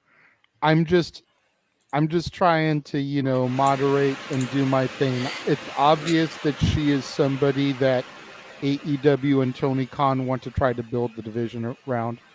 Is that right at this point in time? Not all.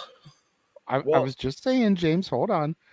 Is that right at this point in time? Not at all. I definitely feel like she should be getting punished for her actions in the back, as well as the people we're going to discuss in the main event. That's why I picked this to kind of lead us into that. Just a second, Mikey. Yep. But at the same time, that's why you do the slow burn build in this case, and you have Saraya go through the other members of Britt's entourage on the way to Britt. You're giving Britt this punishment by not thrusting her first thing into the spotlight with Saraya. You're giving Saraya some other people that can work great matches with her, and most importantly, to Emmanuel's point earlier back here, take care of her, because if she legit cleared, great. But if AEW just found a doctor to clear her to wrestle, that could be the nail in AEW's coffin right there. If she gets even more injured or worse happens in the ring. So you put her in there with these members of Britt's entourage that can work a decent match, that can take care of her in the ring. And then by the time you've gotten to the point with Britt in February next year, either Britt has paid her punishment and changed her ways, or you throw her out there and you squash her. Yep. Or Saraya literally and Britt have a brawl backstage to the point that Britt gets so angry she punches some sort of executive or staff and gets suspended. And this, I want to make very clear as well. If they do this match between Britt Baker and Saraya, right? Right.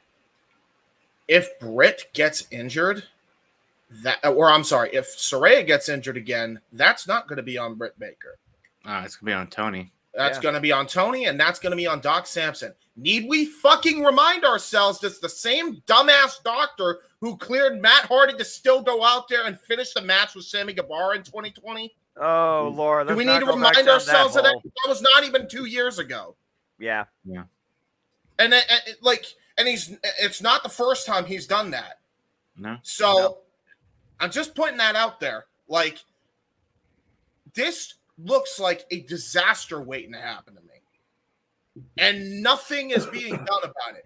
Britt Baker should not be put in that position anyway for the reasons I stated. But even outside of what I think needs to happen to Britt Baker punishment-wise, why are you thrusting somebody that in reality, to this day, still is green as goose shit, and by the way, she's 7 years in, can't work a freaking match to save her life and has to rehearse every spot, against Saraya, who can?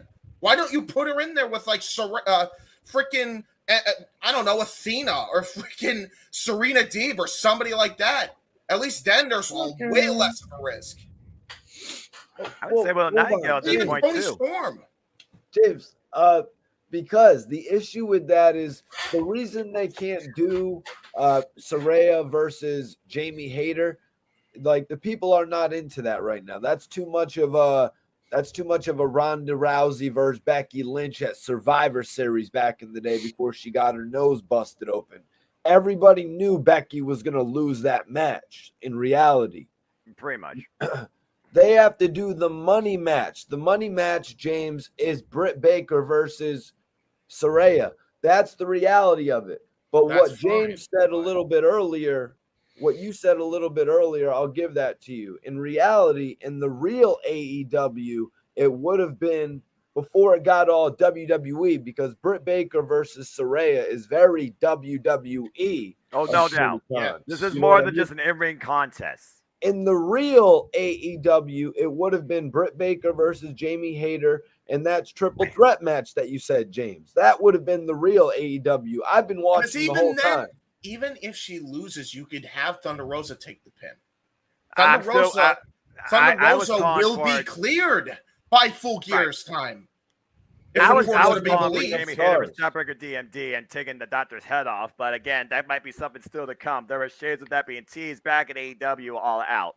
You don't have to put Britt in a spot when you don't have to. Britt should be fighting Jamie. There's no goddamn reason. At Revolution. Yes. Yeah. Even then, at least build the dissension. Hell, if you want to put Dr. Britt Baker on the card, put her in a tag team match with Jamie Hayter against, I don't know, Serena. Like, say Serena Deeb turns face because they beat them down and after a match goes awry on Dynamite or something. And then you could have Serena Deeb and Mercedes Martinez taking on Dr. Britt Baker and Jamie Hayter. That better alternative to me on Full Gear instead of what the hell we're doing. But I think Saraya goes to face Tony Storm or Thunder Rosa at Revolution. Yes. You know what I mean? I can see After Saraya. defeating Britt.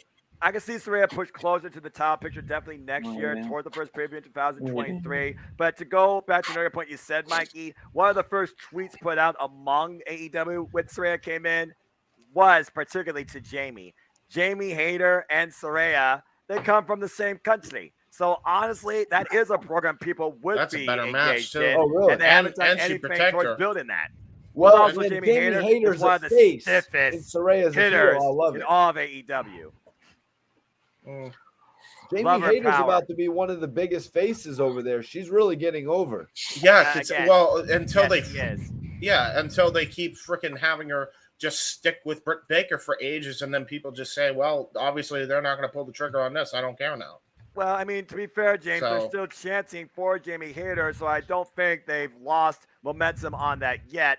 And honestly, you wonder, this continued chance happen, will that cause them to make a change? Because again, if you are literally pushing forward somebody, if they are connecting to your audience, you have to realize that and do something. Slow burn, like JJ alluded to. We're going to have to wait and see. I understand your outlook, and I definitely understand what you mean. But as Mikey alluded to, in reality, business and marketing still would have Dr. Britt Baker on the marquee if you're going to sell something, especially in the New Jersey area, pretty close to Pittsburgh.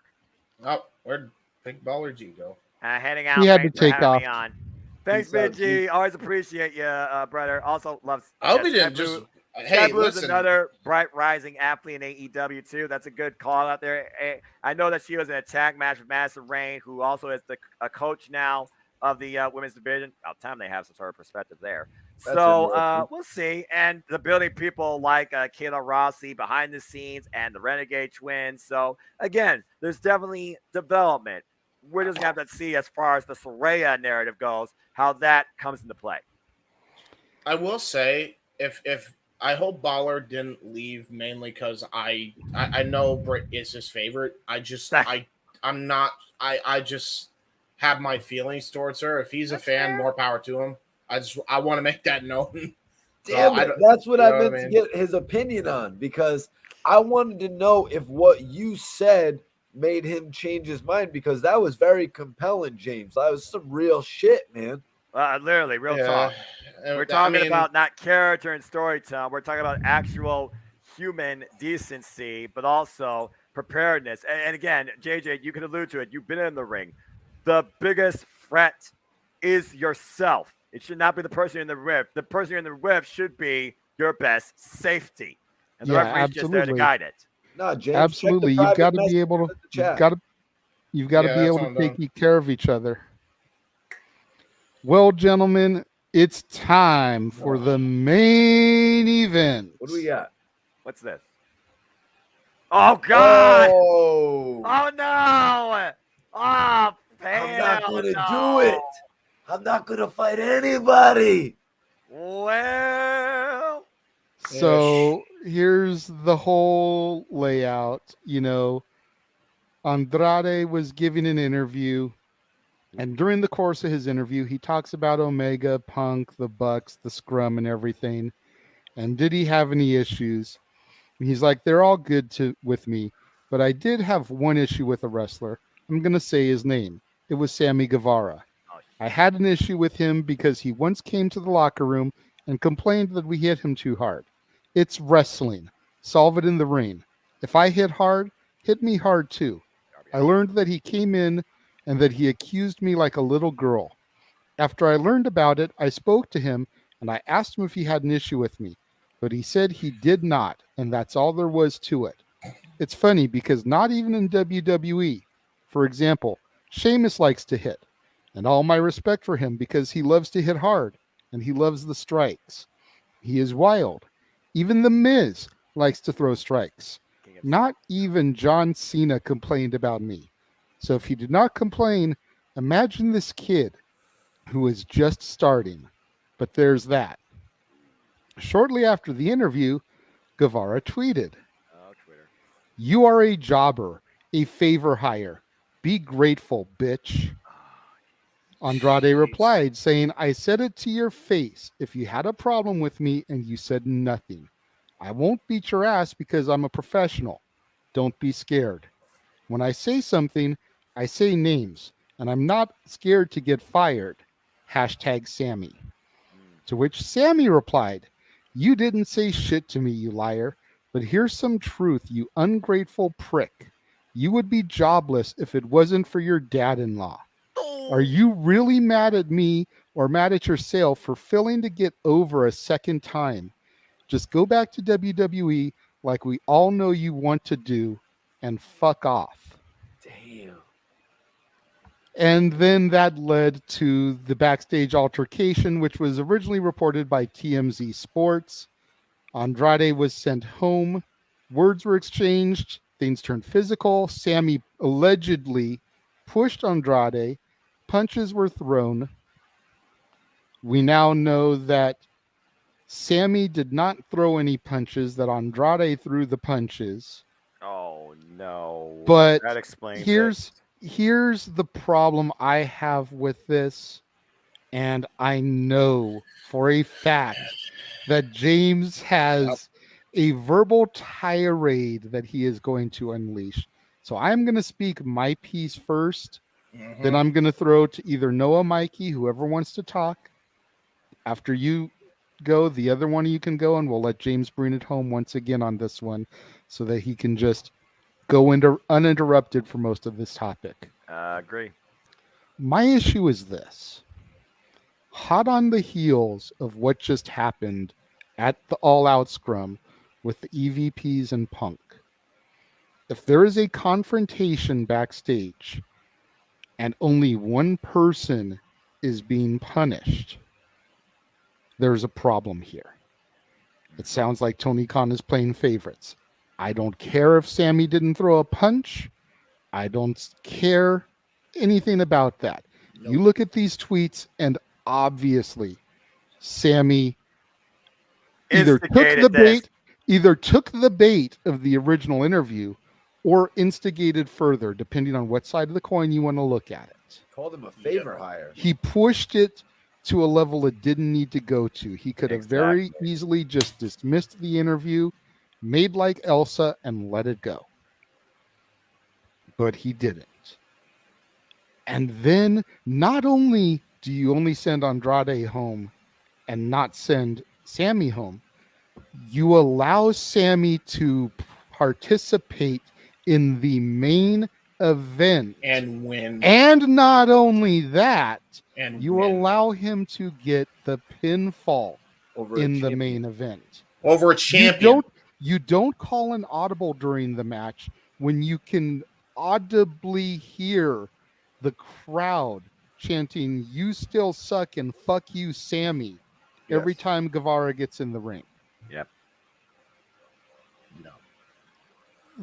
This is beyond absurd. Yeah. Yep. And it's shit like this that'll turn a guy that's just started to really get into AEW and have me go to Impact and save those hours. Fucking bingo! For everything that people shit on WWE, they don't have this problem. They don't have this problem. Nope. Not since Sin Cara and Alberto Del Rio. Noah, Mikey T, whoever wants to go first. I've already said my piece, and like I said, I'm not going to put bullets into a dead horse carcass. This is clearly favoritism and politicking, but this also comes down to what Jesse Devin talked about when it comes to us, not as an internet resident community, but as humanity, unable to show humility or keep your mouth shut or your keyboard off. Sammy Guevara clearly showed absolute oversensitivity and instigated this unnecessary adversity and conflict in the backstage environment. This is another example that keep your words to yourself. If you have nothing to say, don't use the power of the keyboard to believe you absolutely have the right to say anything you want to say without realizing truly how it affects the others around you. And I'm not just talking about Andrade in this case. You think about who favored that, who retweeted that, who reacted to that. This sort of example of behavior towards what somebody says in an interview is just going to further continue this domino effect of unnecessary hostility, especially in the wrestling industry. I understand, you feel about this individual and their work ethic. That's one thing, okay? So you build off that in the ring. Sammy, however, he wanted to make this personal. He also wanted to make this more about himself, when it didn't really have anything to do with him truly in the first place. An interview, you are allowed to say what you want to say. If you don't like it, then simply resolve it. Middle of the ring. That's how everything in wrestling should come out to be.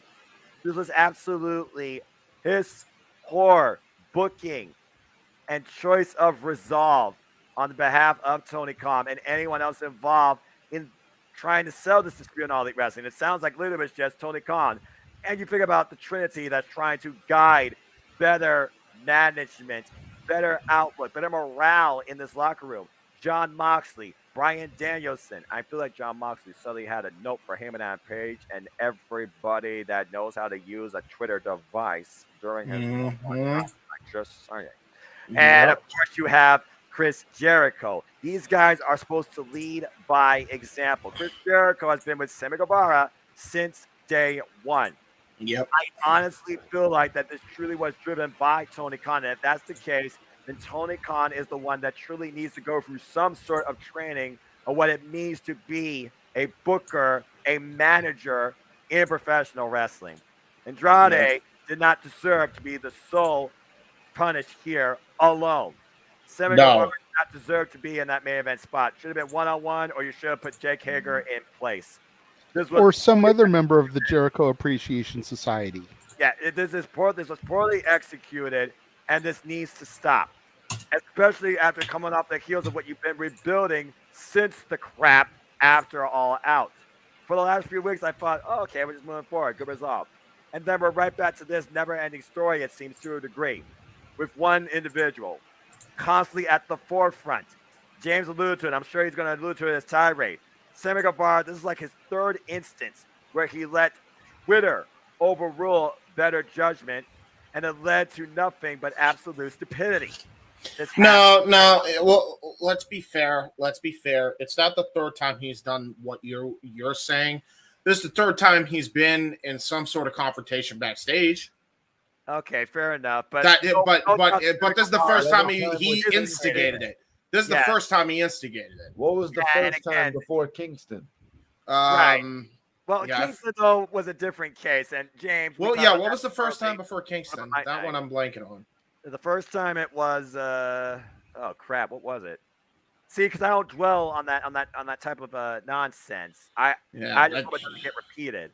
But might have been... I think I remember there was something between him and Janela. I think that might have been what it was. But Janela, though, he was a hot mess. Let's just put that out there. Shit. Especially by that point when he lost Penelope. Jesus Christ.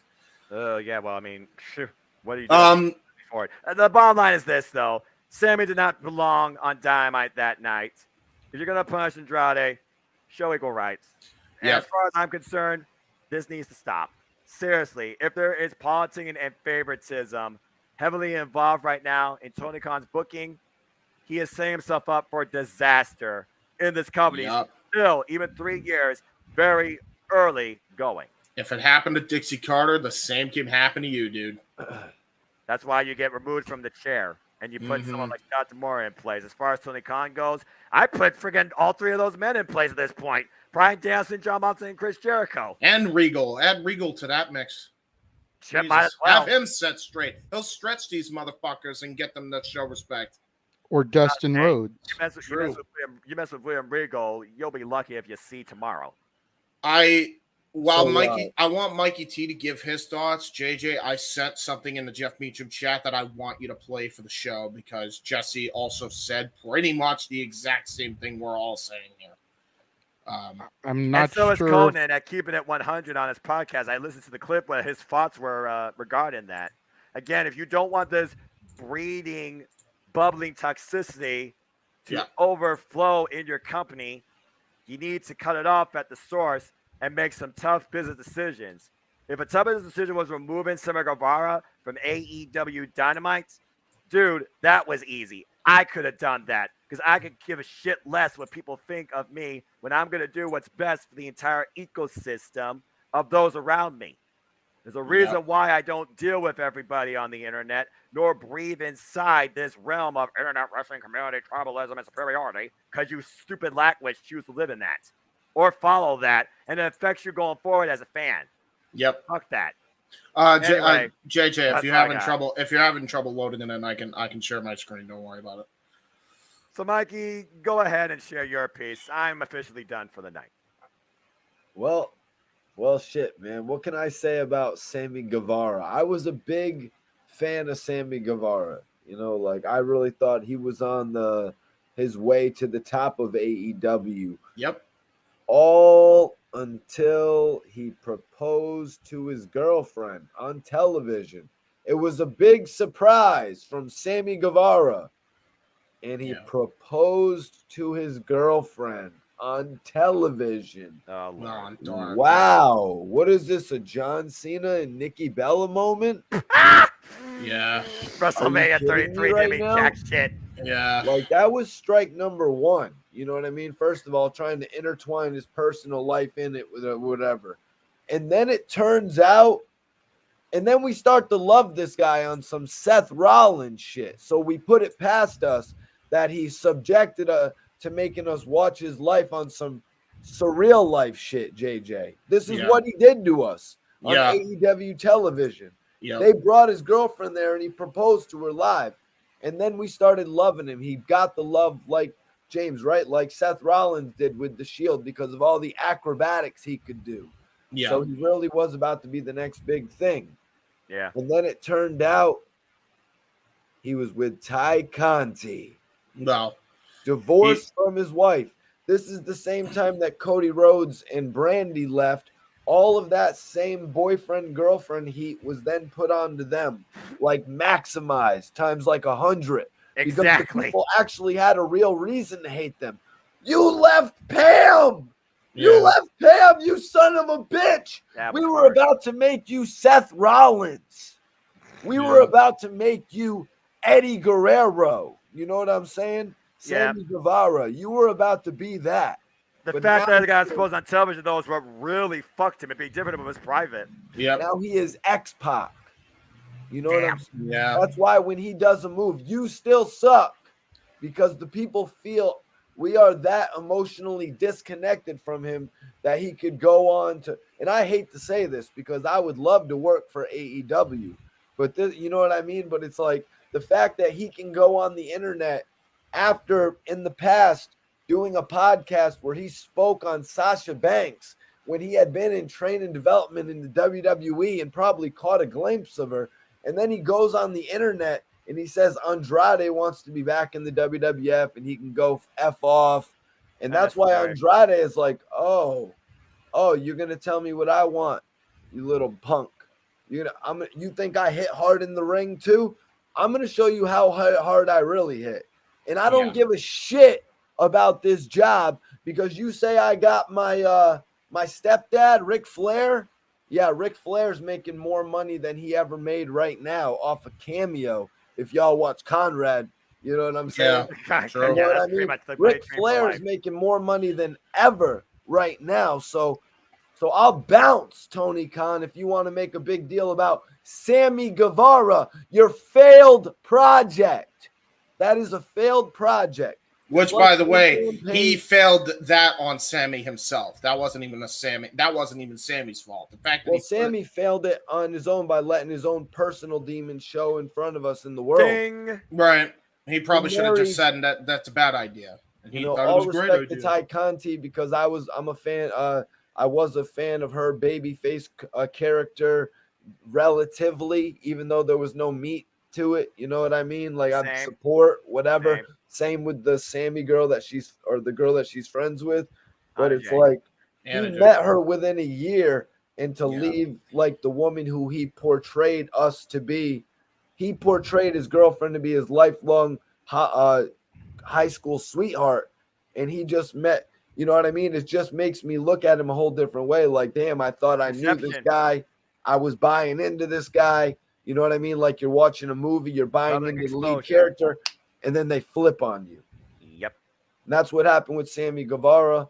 So he's really going to have to build himself up before the people trust him again.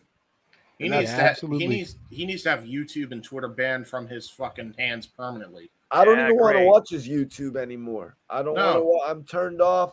I'm just, you know what I mean? He turned me off as a fan. Yeah, absolutely. You know, I mean, I wasn't really watching when the whole thing with his real life girlfriend was going on. I've only kind of been watching since the stuff with Ty Conti came to the forefront. And you're right. I've never been a Guevara fan because that instantly turned me off, especially when I knew about the fact that he was engaged to, married to whatever, this other girl. And then out of nowhere, this thing with Ty Conti came up and was like, wait a minute. In the interest of fairness, I think, and I think we've even mentioned this on the show, there was a mutual breakup between Pam and Sammy. The problem it was publicly exposed. Right. Thus, it was interpreted in a way by the internet wrestling community that further add to the toxicity that right now is literally breathing like fumes off of Sammy. Okay. And we're gonna get to that because it's James. It's on you, man. I don't think there's much left to cover about Sammy Guevara's career. He has not made it to Seth Rollins like levels. You don't realize who you're dealing with. You underestimate James. You want to bet there's not much to cover? Oh, I got a lot to say. If there was an Eli Drake, let me talk to you moment, it's this right here. Buckle up and sit in, folks, and get your popcorn and your notepad ready. James, fear is close the us path out to on the this. dark side. The floor is yours. Yeah. Fear is the path to the dark side. Fear leads to anger. Anger leads to hate. Hate leads to James rants. So, JJ, if you could, I'm sharing my screen right now. We're going to see if we can at least hear Jesse Davin's take on this situation, which if we can, I can read it because she was nice enough to get the titles to work in sync with her thing here. So first, let's actually see if we can hear. Make sure you share audio. Oh, do I need to share audio? Is that a thing? We can't. Oh, hold on. Is there a way if you're screen sharing from any? Oh, you have to do that, dude. I didn't see the share system audio thing. Okay, thank you. You're welcome. That's why I've been in IT for 10 years. And then click the little button to blow her thing up so it takes up more of the screen. Oh yeah. All right, hold on. I'm making sure. Okay, this is the first part. Okay, so it's a multiple part thing. Okay, yep, so this is the first thing that Jesse said. Go ahead. Wait, so you have people literally sitting at home pending investigation for alleged backstage brawls, but then you have someone who's allegedly second offense backstage brawl, not suspended, not taken off TV, on the main event, and gets the win. Even if this is a work, I don't like it because you have real backstage drama going on, working yourself into a shoot, shooting yourself into work. I don't know what the fuck's going on, but it is not okay. If I'm getting worked here, I'm not happy about it. I'm not happy about it because there's real backstage drama going on. It fucks with me. Bingo. So you have people literally. Yeah, And then we have to see Sammy Guevara versus Andrade. You know what I mean? It would be a Not great in that program, regard. but right in that now regard. the Sammy perception was a though, face. is hurting the AEW fan base, and that's the biggest problem here. But continue with this. And look, I'm not saying one person was right in this situation and the other person was wrong in this situation. I don't know. Just like what happened after All Out, I don't know. I am a fan. All I know is that there was another fight. Okay? And the last couple of times there have been fights, both people involved were sent home. So to speak. Yep. This time it's different. So as a fan, even if I don't know what's going on, I don't know, like, it's sending a mixed message. And look, I'm not saying that is the truth right there, spoken Seems more by like a Jesse. punking, though. It seems like Andrade kind of punked him, though, but he was provoked. Yeah, which is fair, but like, okay, so that's been shared now, right? Mm-hmm. That's Jesse saying this. We've covered this on this podcast before. What Conan said, what Disco said before Conan. Disco Inferno said this of all fucking people. You have a money opportunity with those guys and those guys alone in that squabble after All Out. Kenny Omega, Hangman Page, CM Punk, MJF, that should be your main program for a fatal four-way down the line. That's the only thing that makes money. Anything else, and even that is causing dissension in the ranks of the locker room because nobody's willing to just drop this fucking investigation and just say, fuck this is stupid, let's make some money, right? Nobody's willing to do that. Now we have more backstage fights and you send one guy home but don't suspend the other who clearly instigated this bullshit. Whatever you want to say about whatever Andrade said, point being, well, JJ had to be off and on. Hit the wrong button. Fair enough. Point being with this is that, you know, Andrade was more than professional in that interview. There was nothing professional about Sammy's tweets. None. No. Not at all. He looked like a petulant child. Oh my God, he hits too hard. Get a fucking grip. It's not that big of a deal. He was pulling his punches. More than likely. Andrade has never really actually intentionally hurt anybody. So the fact and he's been in the ring with Pac and Darby Allin, and we saw what happened with him and Darby Allin, and those two literally with open palm fire shots to each other's face. I wrote a thing on an open mic night group chat. I'm going to read it on the air because I said it's a must read on the air. All right. And here's why. Please. This is in response to what Noah, I think, said, because he was sick of this too. For the same reasons Jesse said, for the same reasons JJ said, for the same reason that I said, this drama is insane. All across the board, and it ruins the immersion of what the hell is going on television. It's been like this for way too long, and I cannot stand it anymore. It's to the point now where, you know, you can have this drama as long as it's not on television. I don't care. But for a year now on AEW television, it has been on the air. So much so to the point where it's now bled over to fucking Impact with Bobby Fish cutting a goddamn shoot promo and shooting himself in the foot. It's spreading like a fucking virus. It's ridiculous at this point. I'm going to read this because I said it's a must read, and here's why. Not shocked at all. When a shit is shown to you clear as day, it's like pissing on someone's favorite food.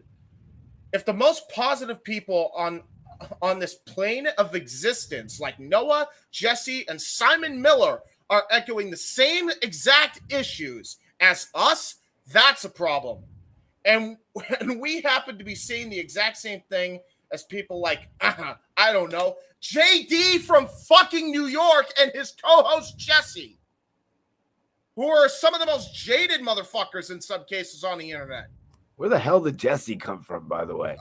Exactly. I don't know, but he's cool. I actually like Jesse. He's pretty cool. Different Jesse, not Jesse Davin. Yes, damn it, is always cool. Oh, and all of us are echoing the same fucking sentiments as Disco Inferno, who started that freaking idea of just shut up and make money, of all freaking people. Conan. Disco Inferno, bro. Yeah, no. Well, here's the thing. We're echoing the same sentiments as Disco Inferno. We're echoing the same sentiments as I have never in my life echoed the same sentiments of Disco Inferno. First time for everything, Mikey. We've gone to a different plane of existence. Disco Inferno, we've echoed. Conan, we've echoed. Booker T, we've echoed. And even that goddamn Carney, which I wrote in, quote me on that, Jim Cornette. Oh, God. If we're saying the same fucking thing all these motherfuckers are saying, chances are AEW might have a fucking problem. Just saying. And that problem is that Tony Khan is spineless throughout all of this and has ruined the enjoyment of the product for everyone I just mentioned equally, regardless of how much they enjoyed before all this bullshit went down. Here's a question I'm going to pose to all of you. Seriously, think about all of this. All these people agree on the same thing. Very different groups of people. Positive fans, skeptical / jaded-ish fans, fans that no longer watch, fans that are trying to stick through this bullshit, harsh critics, etc. Remember when Jeff said, unless the fans agree on one particular thing, then shit won't change? Well, call me crazy, but judging by all the audiences I just mentioned, it might not be every wrestling fan, but it's a very large majority. In this day of social media, for a majority of wrestling fans / critics to all agree this is hurting the product, that's a 1 in a million shot in this industry nowadays. It really is. So as far as I'm concerned, if all of these people agree on the exact same statement, this is a big problem. To borrow a phrase from Noah, simple as that. Any questions? No. So I think we covered everything very eloquently.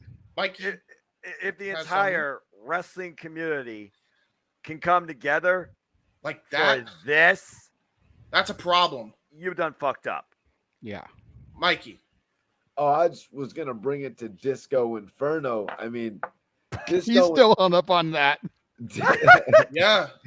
Disco Inferno, this is the type of guy who sits around and thinks about big money ideas all the time. You know what I mean? The guy was never drawing shit.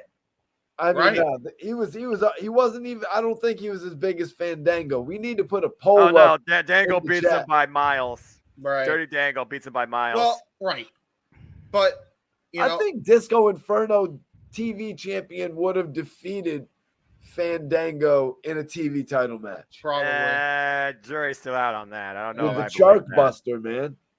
Shark Buster. Oh my God. I'm just saying, this guy like dreams about drawing money. I could just pick the guy dressed up as a disco guy for crying out loud in the 90s. Yeah, it shows you disco the lengths died back in the 70s to draw. Was he in the Filthy Animals or no? Yes. Yeah. Yeah, which is why him and Conan are doing a podcast together now. I mentioned Disco though because Disco. If he said that, and he was the first one to say, this is so ridiculous. This is just, I even said on freaking, I even saw on YouTube, I literally saw a video and the title was, everybody in AEW needs to grow the fuck up. Essentially was what the title was. Not everybody, but certain people in particular. The only person that's saying this is bad is Vince Russo and whoever is fans of Vince Russo. I'm going to let everybody know this right now. You are in the minority here. There is no question about it that if fucking Noah Foster and Jim goddamn Cornette can agree on the same fucking thing, that is a problem.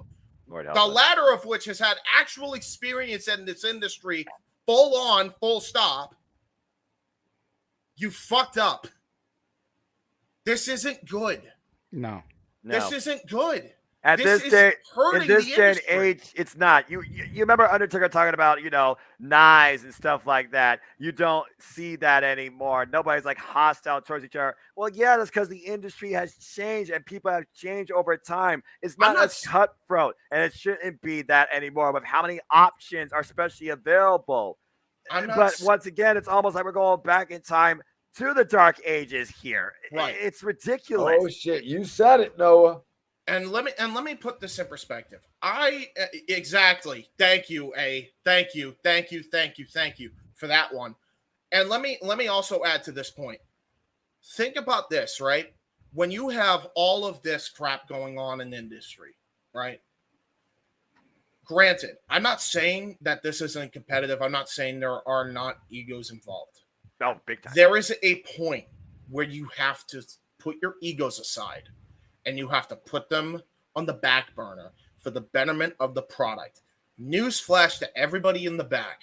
As much as they would like to throw a magic wand at it, they can't push everybody at the same time. No. There's no way. That's all what right? my brother tells me. So it's not feasible to try and expect everything right away. You got to pay your dues, even if you're a vet. I hate this idea that veterans think they don't have any more dues to be paid when they're the big star. Okay, prove it then. Have you drawn a lot of money? No. Do you have the potential? Yeah. Wait your fucking turn. I don't care if you're fucking 20, 30, 40, 50. I don't care. Just wait. Your time will fucking come. Jericho was in the back burner of like faction feuds for the longest time. People were pegging that his career was done. He's Ring of Honor World Champion. Now he got another opportunity. CM Punk waited his time. Right. 7 years. Look at how old Batista was when he got his first title. Right. Yeah, he became his face of SmackDown. He redefined what it meant to be to hold the big gold belts on the blue brand. It's one thing to have an ego. It's a competitive sport by nature. It's another thing to completely go overboard with it. I mentioned this last week on Open Mic Night.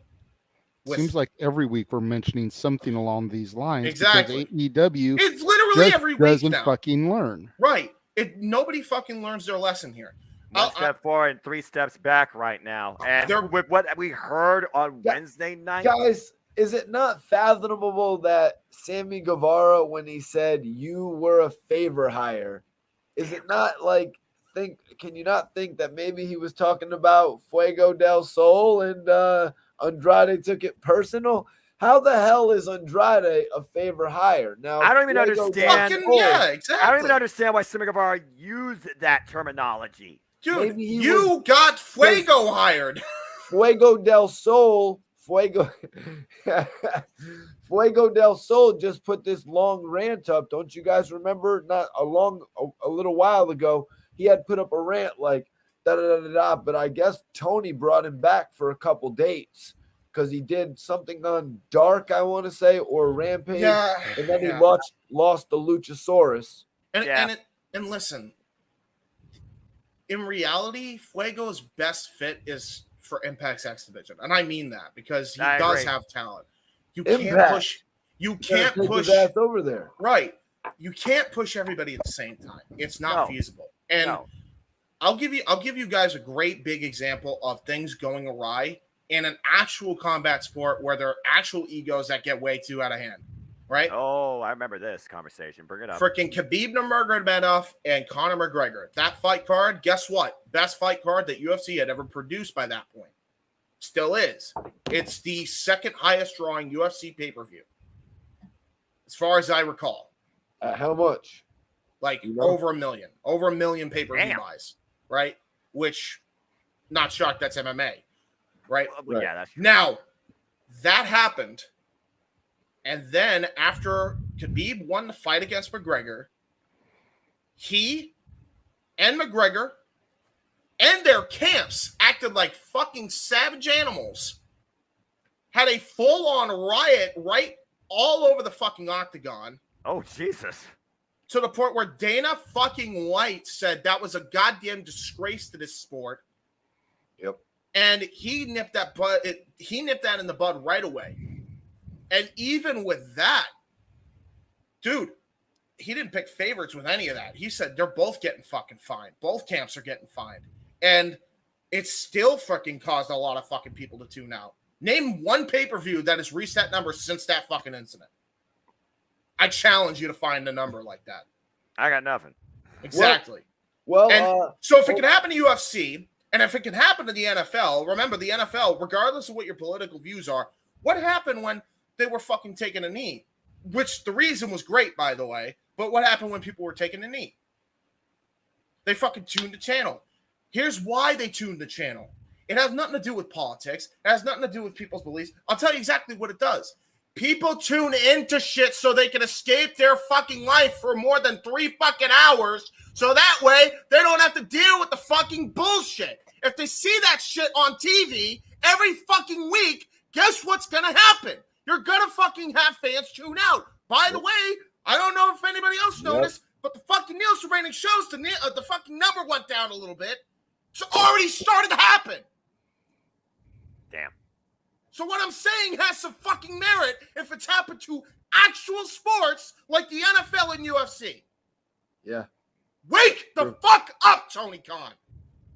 Well, Seriously. So far, he has not booked either Sammy Guevara or Tymelo. And let's keep in mind, Tymelo is going to suffer for this too because he's connected to this guy, which also means Anna J is going to suffer. Now they're trying to do Anna JAS with Ty together. I have no idea what Rampage sounded like. Maybe you can tell me. Well, I'll tell you right now. Like I'm already done. I've thrown my hands up in the air already.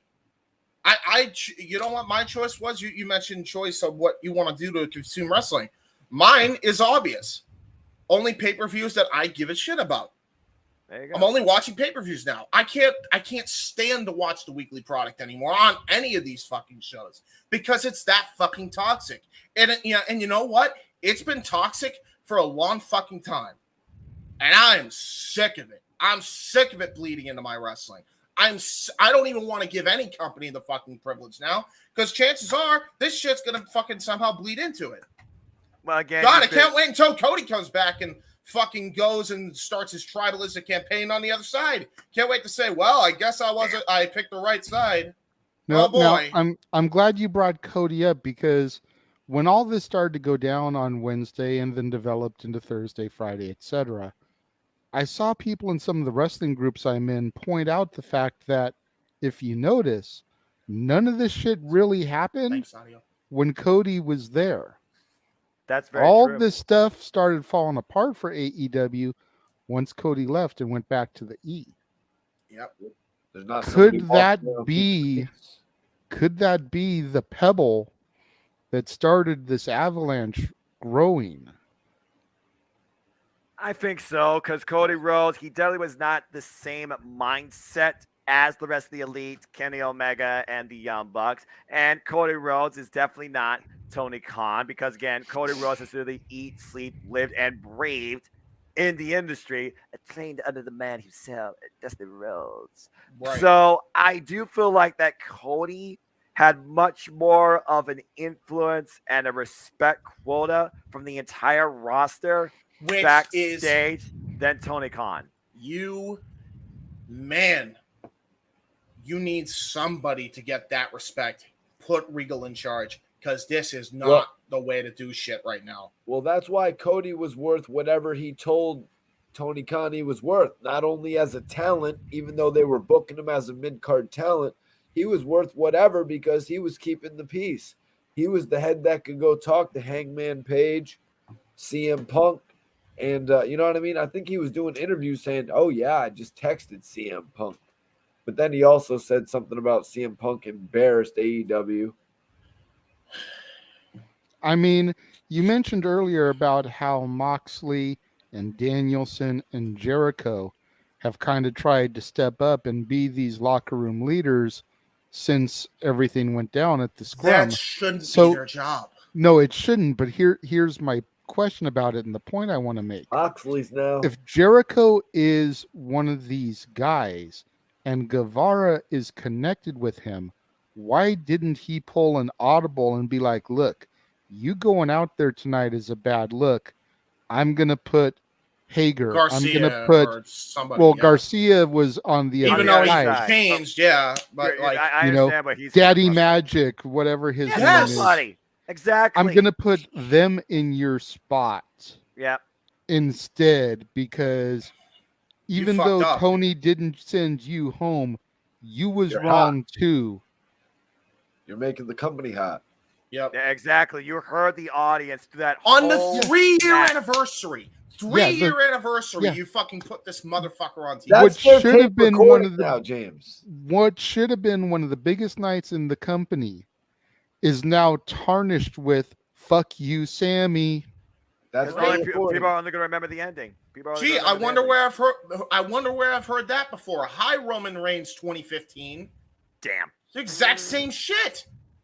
It's worse What the than fuck that. are you doing? And the difference between WWE by then and you right now is WWE financially could afford it.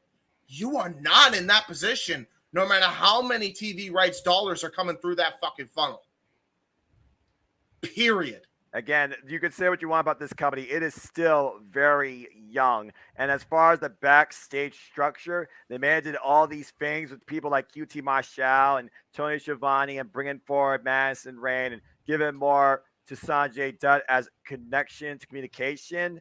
But as far as etiquette goes, locker room etiquette, you need a true solo stand-by locker room leader that isn't pulling double duty. Because Cody wasn't even that productive every week in the ring, and he still did so much to keep the peace backstage in this company. Tony Khan is really using that at the seams, and at this point, he's ignoring the situation just to try and draw a rating. And this is not the type of heat that builds a star. This is the type of heat that drives away a fan base. As of right now, he has not booked either Ty Mello or Sammy Guevara for this upcoming week in AEW. I can only hope that means you do not get him involved in backstage segments and you do choose to keep him away from your product too. Because right now, AEW, you got a dark omen heading into your year 3.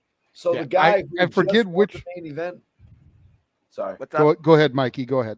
So it's like the guy who just won the main event's now not going to be getting booked all week. You see, that's why it's an inconvenience to his booking. Of course, it's an inconvenience, but at this point, like you did that to fucking CM Punk, you did that to fucking the Elite. They just won. Yep. They won a new set of titles in the Elite's case, and You Punk made just CM got back Punk- the title.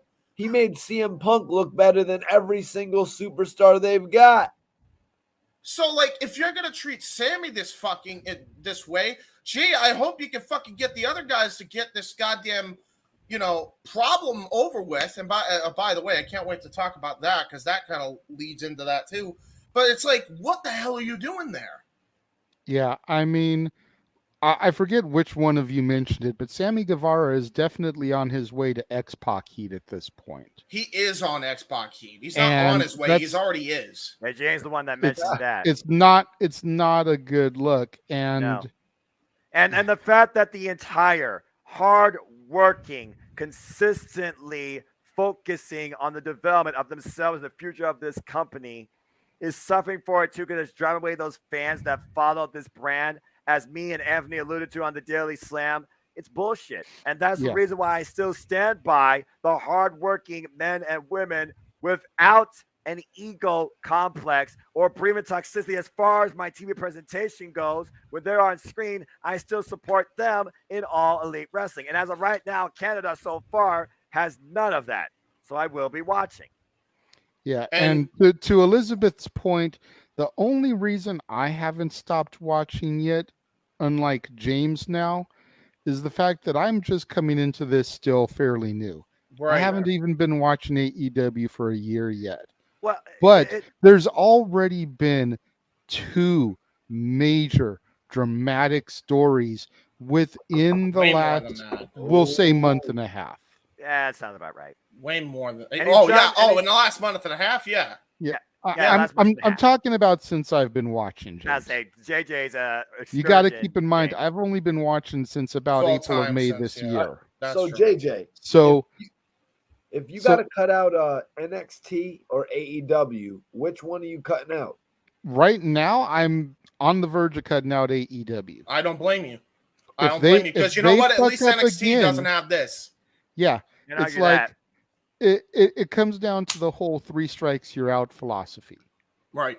Since I've been watching, you've had 2 major league dramatic events within your company and within a short span with the All Out Media Scrum and now this. And so far, he's actually managed to handle one to a degree that has not affected the TV product because he's pretty much removed them from all media and advertising. That has exactly affected the TV yes, product. It has in a way, but he still has used the rest of his roster to try and rebound from that. He hasn't necessarily shown me anything as far as a positive change from this last instant yet. No. Yeah, 100% there. Whereas NXT may not be Noah's NXT. Damn it!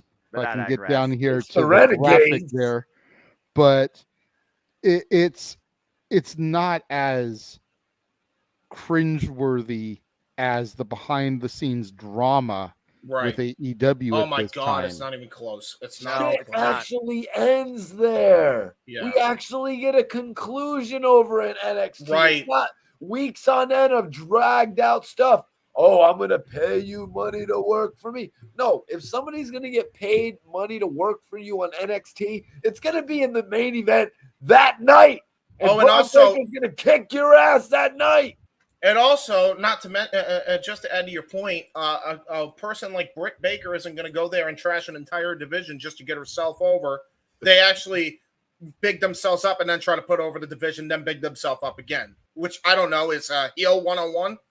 I'm sorry, but NXT is not that damn bad, and I'm glad JJ puts it out there.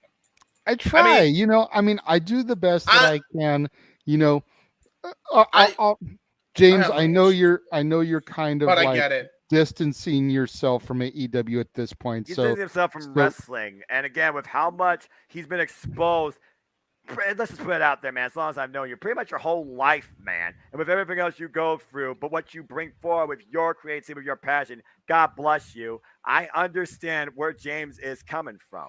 Oh, it's I do different too. Identity as a fan in wrestling because I have not shared that same journey, story, or challenges that he has. But they are relatable to a degree because at the end of the day, this industry can affect you going forward forever, especially mentally. Yep. Exactly. The point I was going to make, Noah, is that as much as both you and James have been just adamant AEW supporters from the day that I first got to know you, I have been the flip side of that coin as far as the WWE product has been concerned. Mm-hmm. Whereas when I first got into this with these two gentlemen, James was only willing to call the big 4 WWE shows. Yep. WWE sucked. They wanted nothing to do with it. And now it's like, and you know and what now, the funny thing is? And now, like, especially with the Triple H era, they've almost completely flipped. Yeah, where James is sitting here, he's calling the main event. Granted, I had to step out for dinner. I was calling thinking the main I was event calling of the Extreme rest of the Rules. show. Yeah. And man, I wish I could have called the opener. That opener looked like such a fun call. That was the so Donnybrook was fun, amazing. man. Yeah, that was so good. I loved it. But everything on this card was great. But like the point being is like that's why I try to get out the word of NXT. Is like, granted, I wasn't around for the black and gold and Noah's NXT. Damn right. But that doesn't mean that I don't enjoy what I see on a regular basis. Fair enough. I've been able to get to know Giovanni Vinci and everything that he went through prior to coming to the main roster, Clash of the Castle, reuniting with Imperium. Right. I told them in private, like, as soon as I saw that happened at Clash of the Castle and that he rejoined Imperium, I marked the fuck out, even though I wasn't into the Imperium era. But I knew how big that moment was, and I popped hard for that. Was that because that character failed or something? The picture-taking character, where they're like, no, this is I going think nowhere. I think it was just one of those Vince McMahon tweaks where they wanted to change the gimmick name a little bit. And so they gave him a couple of weeks, maybe a month on his own in Not Noah's NXT to kind of get and develop his personality just a smidge away from Fabian Eichner, Ludwig Kaiser, away from Walter Gunther, so that he could kind of develop a little bit more before putting him back. Or it was just Triple H going, you know what? That's fucking retarded. These guys need to be together. He kicked ass tonight, that's for sure. But by the way, since I have autism, I give JJ the R-word pass. It's fine. I totally forget about that when I drop that on occasion, dude. I'm sorry. It's fine. No, you're right. I agree. That's the only way you can say that. Yeah. You know, and I think JJ, do you same thing remember with if he Max beat Dupree Apollo? and LA Knight. He did. I think he did beat Apollo. Okay, all right. He did beat Apollo. Apollo Crews now stuck in this NXT. And again, I like Apollo though. This Apollo NXT Crews, now. Apollo Crews has great potential. The fact of the matter is, I look at the era that I grew up in, my NXT, and I see what NXT became under Vince and Bruce Prichard. I'm like, fuck this shit out of Nickelodeon 90s that makes me reject my child in television. Don't worry about it. James, what is this you've got here to share to the screen? So this is a tweet by Colin Joseph. It's a series of tweets, or I remember Conlon Joseph, or Joseph Conlon. Joseph Con. Go follow the proper podcaster, folks, at Con_Joseph. Big Heel Heat. Good podcast. So this is what he said. AEW Rant Part 1. There has now been 2 backstage altercations in the last month in AEW, and as a hardcore fan, I'm honestly exhausted from it. It takes so much attention away from what we should be paying attention to, which is the great wrestling and storytelling. Strengths of AEW. AEW Rant Part 2. I would always get excited. Mikey. There's Mikey. He left. I don't know. Maybe he'll be back. Continue. Okay, he's got a dip. All right. Well, again, we don't see him. Thank you, brother. Continue. See you, brother. Yeah, we'll promote your stuff at the end. Mikey, thank you for tuning in and joining us today. Continue, James. I would always get excited while watching and talking about AEW because of the phenomenal alternative it was back when it started, and it was taking the wrestling world by storm. It helped us live through a pandemic. Damn it. Yes. But if I'm being honest, this company has changed for the worst ever since Cody left. None of this shit would happen if Cody backstage, if Cody was backstage, and with him gone, it's kids running around in the playground with no adults watching, and Tony Khan needs to do a better fucking job and actually man the fuck up and stop this before it happens again and again. He also says, I'm still going to watch and invest my time in AEW, and their talent, but it's extremely frustrating that shit like this is what happened backstage with fights and childish behavior. When childish shit like this takes front and center over what happens on TV, and it's bullshit as a fan. Especially when you hear it directly from the audience. Literally, Joseph is echoing the exact same thing my outlook is. But finish it off. I'm tired of it, and it's time, and it's made me care less about the AEW product. Do better, and he tags AEW. I took this tweet and I said, must read. Only difference is I threw my hands up in the air and said, fuck it, when he still watches weekly. By the way, I envy him there somewhat. Otherwise, this was great by Mr. Joseph Conlon. And everyone should read it, including Tony Khan. Yeah, I added him. And what? Again, like James, you could freaking have that prayer or whatever you called it for me and Colin. But again, this show redefined my passion professional wrestling. Damn it.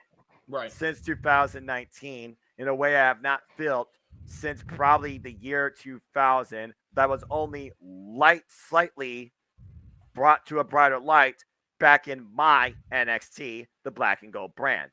So I echo the exact same sentiments he does because the entire AEW ecosystem does not fucking deserve this outlook nor this repelling of their fans because of some bullshit childish antics, because of tribalistic social media practices being hosted by immature members of their own roster that Tony Khan doesn't take action against? I want to put into perspective, because there's the argument that's going on online that this is better, this is writing, this is storytelling. That's the Russo argument for whatever reason. That's the people that want to go back to the times that Undertaker was silly talking about when it was cutthroat. Hold on. I have a statement I got to add to that, though. Now, you had your Wrestlers Court, but what was the actual storyline that hooked people in? Austin McMahon. Yes. Triple H, Rock. Yes. Rock, Austin. Yes. Triple H and Vince for a period of time. Yes. Right? Yes. Those were the driving forces. And then you also had Foley, and you had these characters at the very top in keyword storyline driven wrestling products. Not backstage bullshit that completely overshadows what the hell is going on TV. That's exposed across the world of social media through an app called Twitter.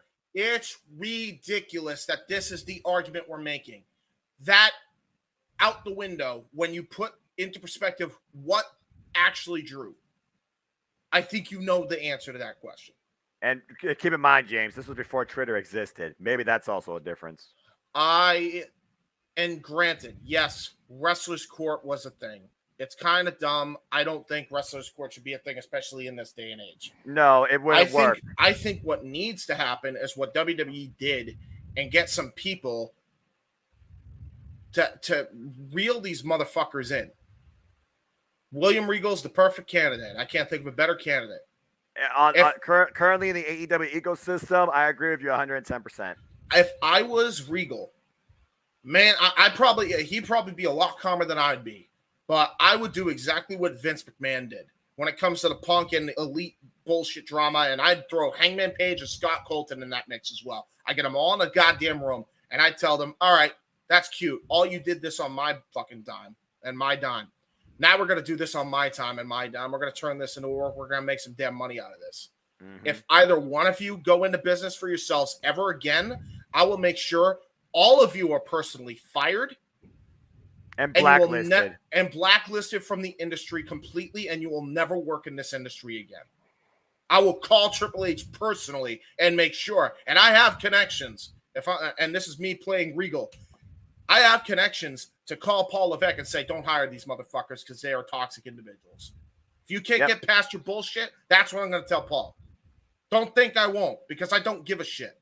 At the end of the day, every great booker in this industry, Keith Lee, Scott D'Amore, Tony Khan, Triple H, they need to each be aware of who is worth working with and who to stay a fuck away from. And if you let this type of behavior breathe in your ecosystem, it's only going to encourage more, not just within your own, but within other places too. It may not show up overnight. It may not show up next year, but the effects are already there. And it starts at the heart of what drives your company, your fan base too.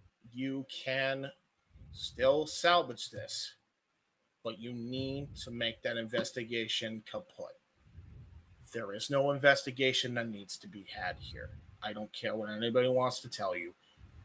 There's none that needs to be had. That investigation needs to end immediately.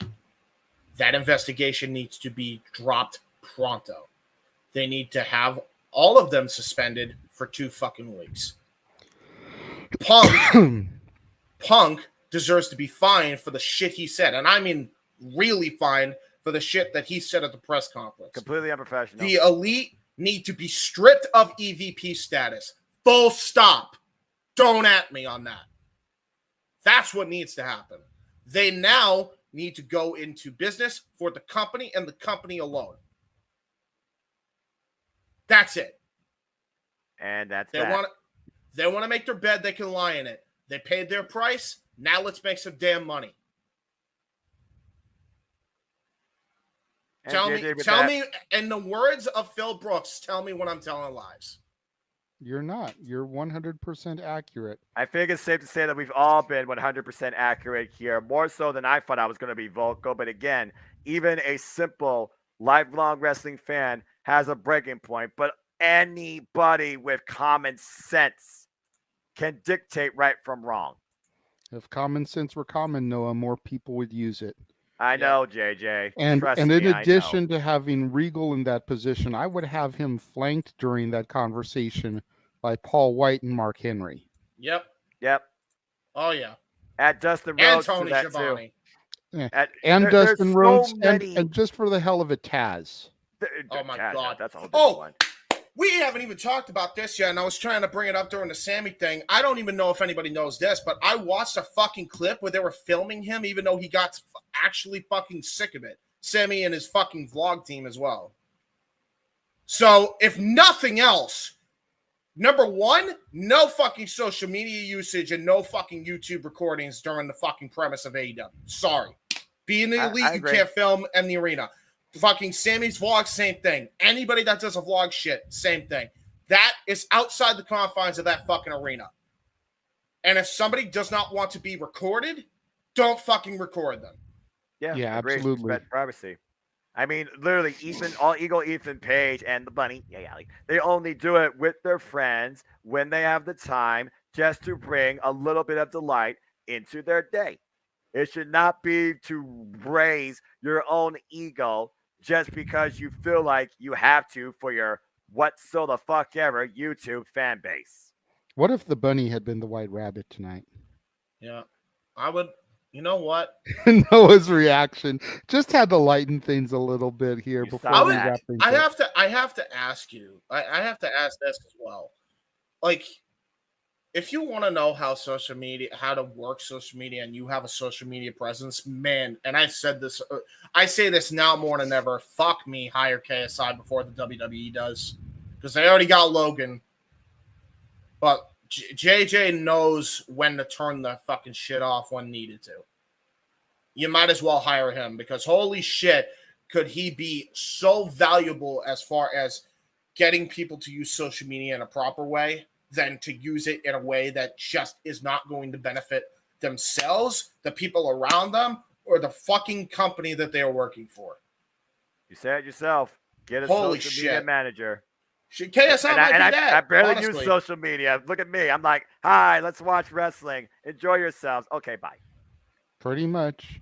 And I have no notifications. I don't follow any dirt sheets, news feeds, or anyone in the industry particularly. I have 0 social media notifications besides direct message JJ Williams of a Mike Night group for when this thing happens. And the fact that I'm one of the only people that you ever get a notification from just tickles me to death. What can I say?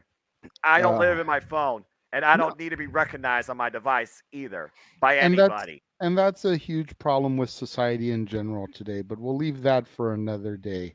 Yeah, too many people are society. Glued to social media. We'll get Jesse Davin on that one. How has the social media ecosystem overthrown the realm of reality? Stay tuned. Yeah. Oh yeah. It is 2:00 on the East Coast where you gentlemen are, so I think it's time that we start wrapping things up. And I just finished my Mountain Dew. There you go, James. What have you got to plug for us tonight? I was going to say all this on the Jaybird side, but that's pretty much done and over with now, because I said everything I needed to say here. So thank God for this show, because honestly, man, I was just like, I knew that I could say what I needed to say here and people would fill in the gaps. So that's all I needed. But I'll tell you what is going to be on the docket.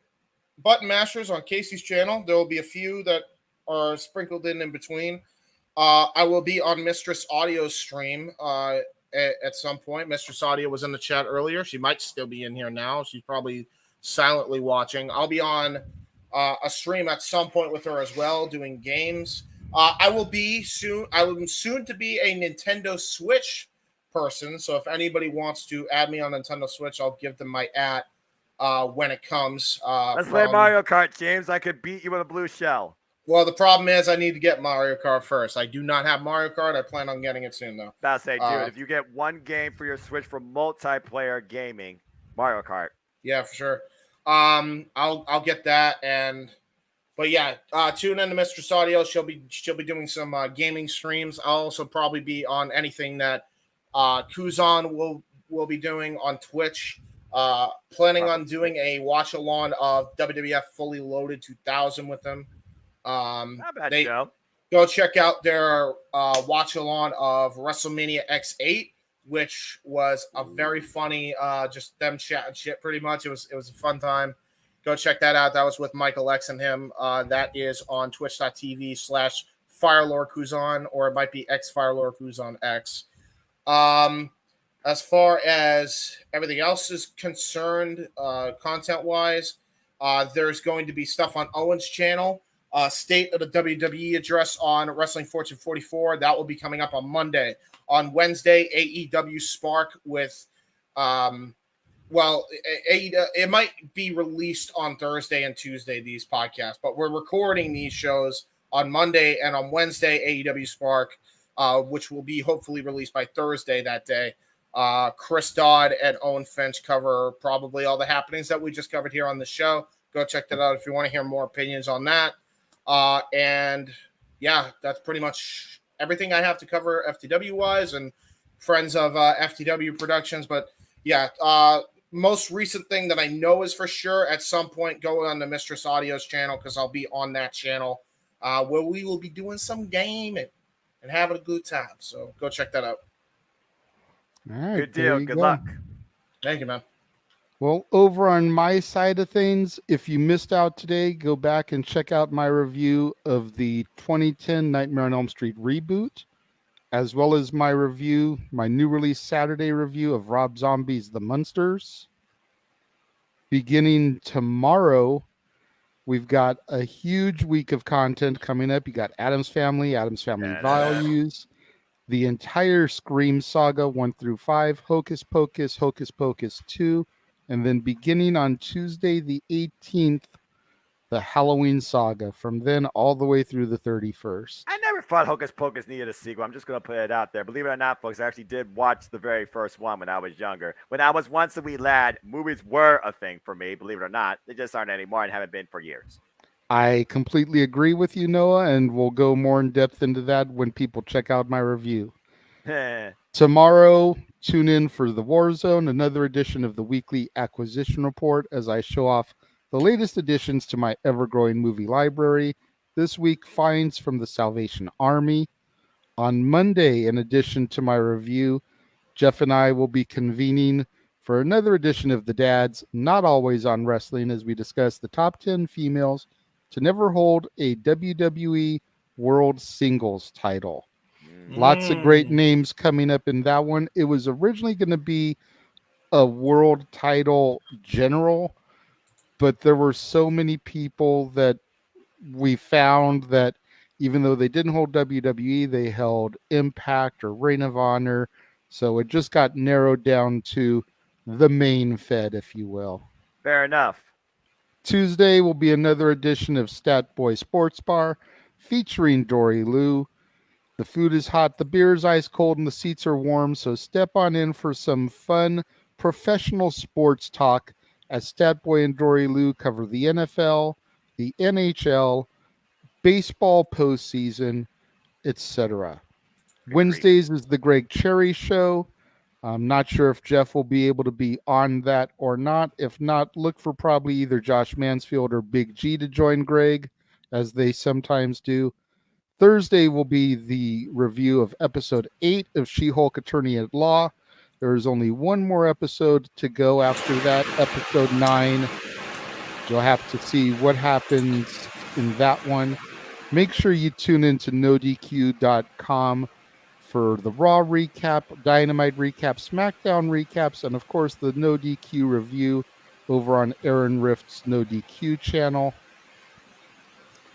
Man, there's just so much content coming up this month here on my end of things. Jeff and I are going to do the top 10 horror movie sequels later this month. That should be fun. And then the next time all of us will be getting together for a PLE, if Noah is interested, will be not his NXT Halloween Havoc. I'll be watching. I'll watch. Why not? I'm definitely interested in doing that one. The matches that have been announced so far are intriguing to me.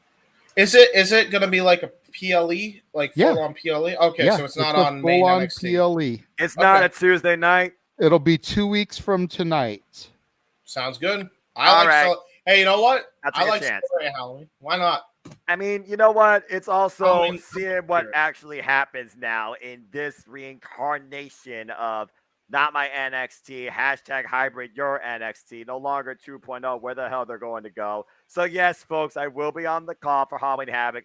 Maybe I'll even channel a bit of the spooky spirit in some sort of way too. I mean, the card is intriguing, like I said, Noah. So far, you've got Julius Creed versus Damon Kemp in an ambulance match. And if Julius loses... Who's he? What's this? And the Habajabish? What? And Who are if they? Julius loses, Brutus Creed will have to leave NXT. Whoa, okay, that's a little interesting. Creed brothers and finding out. Okay. The Creed brother. Okay. And then the former member of Diamond Mine. Diamond Mine. Thank you. Couldn't remember that for the life of me anymore. Damon Kemp, who broke Roderick Strong. Apparently, he is the villain in this because I remember he was the one that screwed the Creed brothers. So I do remember you telling me that. So all right, that's a little bit intriguing.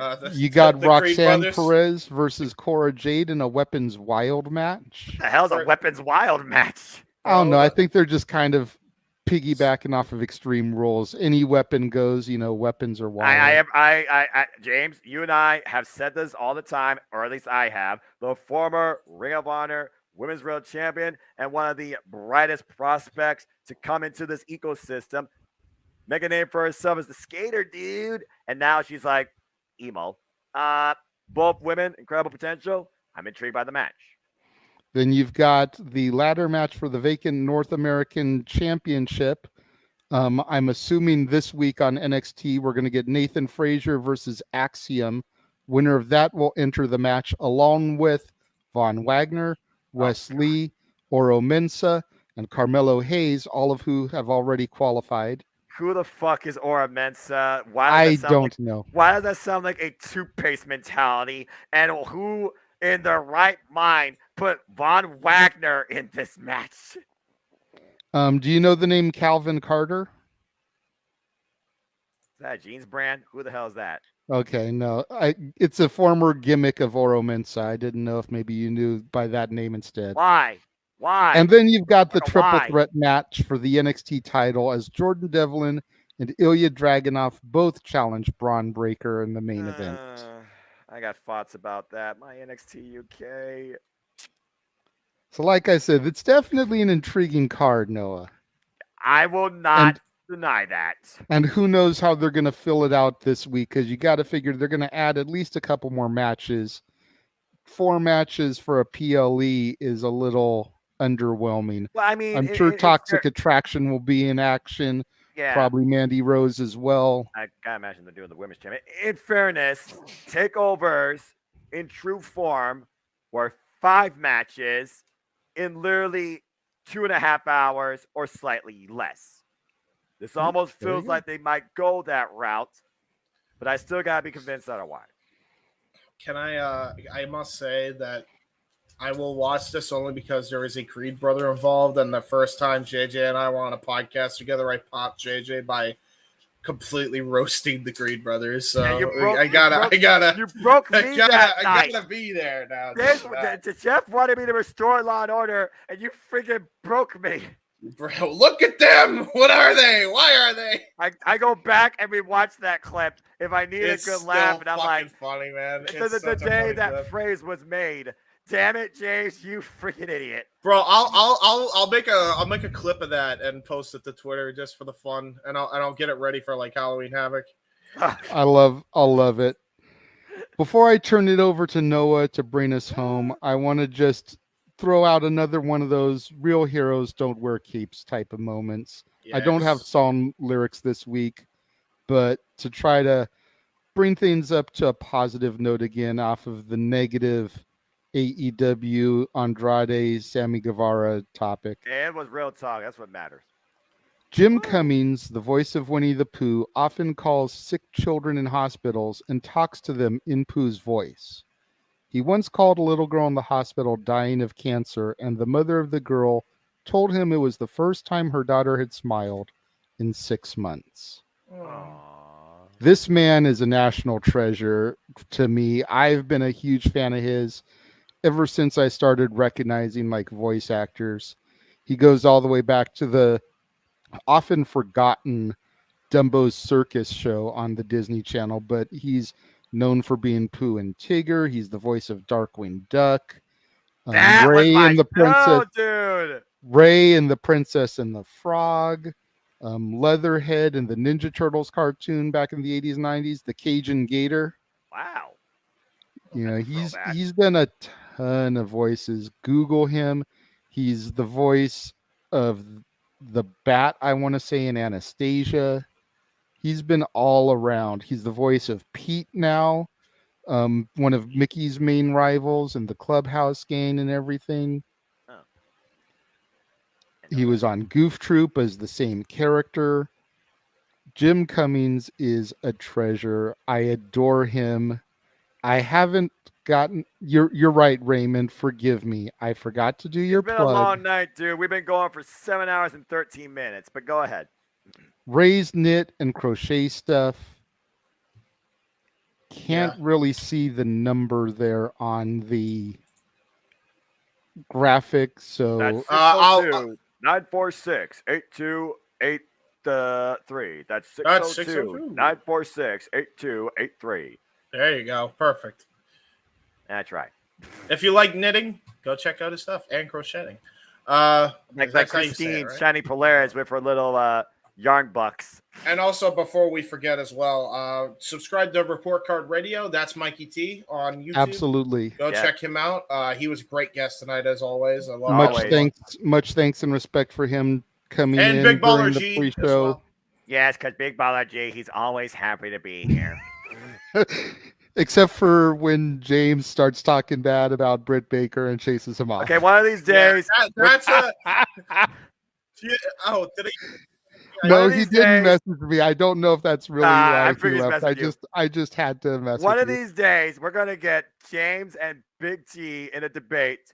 Who is the better wrestler in a fantasy booking warfare?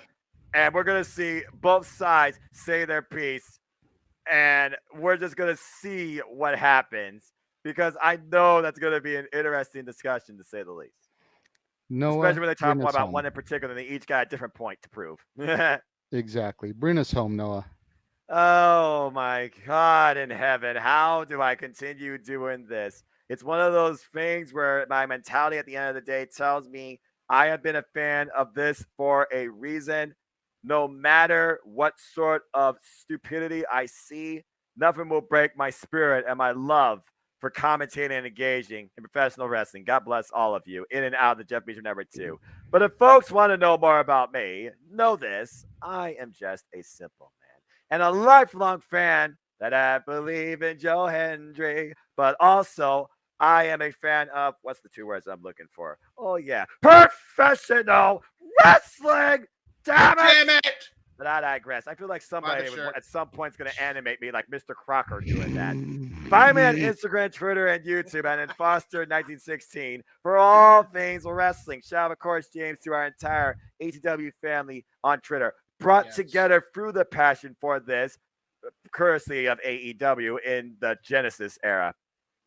As far as content goes, I'm simple. I go wherever the wrestling follows. So stay tuned for my All Elite coverage, as always, on Steve Fall's Daily Slam, right here on YouTube, as I'll bring you recap and reviews of Battle of the Belts for AEW Rampage and AEW Dynamite Canada Week, As always, stay tuned for our next AEW review impromptu, as we are in a new month, and now we finally got time to breathe. James, I'll talk to you more about that. We'll figure out a day. It might be live later this week. It might be next week, but the next episode of the interview impromptu will be coming forward to very soon. I might try and get involved in the special Saturday night showcase of the NoDQ review, if that happens too. But as always, you'll find me especially right here on Open Mic Night on the Jeff Meacham Network and the Multiverse of Media too. But as always, I like to conclude: there are no winners, no losers, no betters. There are just fans with opinions for this passion that we all share. At the end of the day, folks, support one another, respect each other, protect your mentality too. Don't breathe toxicity, and just love your families. And just enjoy life and enjoy professional wrestling. It's as simple as that. So once again, I'd like to say thank you to everybody who came on the show today. Noah Foster for assisting me in calling the event. James Hebert for coming in, taking the reins of the main event when I had to step out to eat, joining us on Open Mic Night. Mikey T and Big G who gave their thoughts. Everybody associated. Thank you to the Jeff Meacham Network and the Jeff Meacham Multiverse of Media for allowing us to continue bringing you guys this show on a regular basis. Until next week, for Noah Foster and James Hebert, I am the Renegade JJ Williams, and we will see you guys next week. Have a good night, folks, and thanks also to my brother Paul Mead.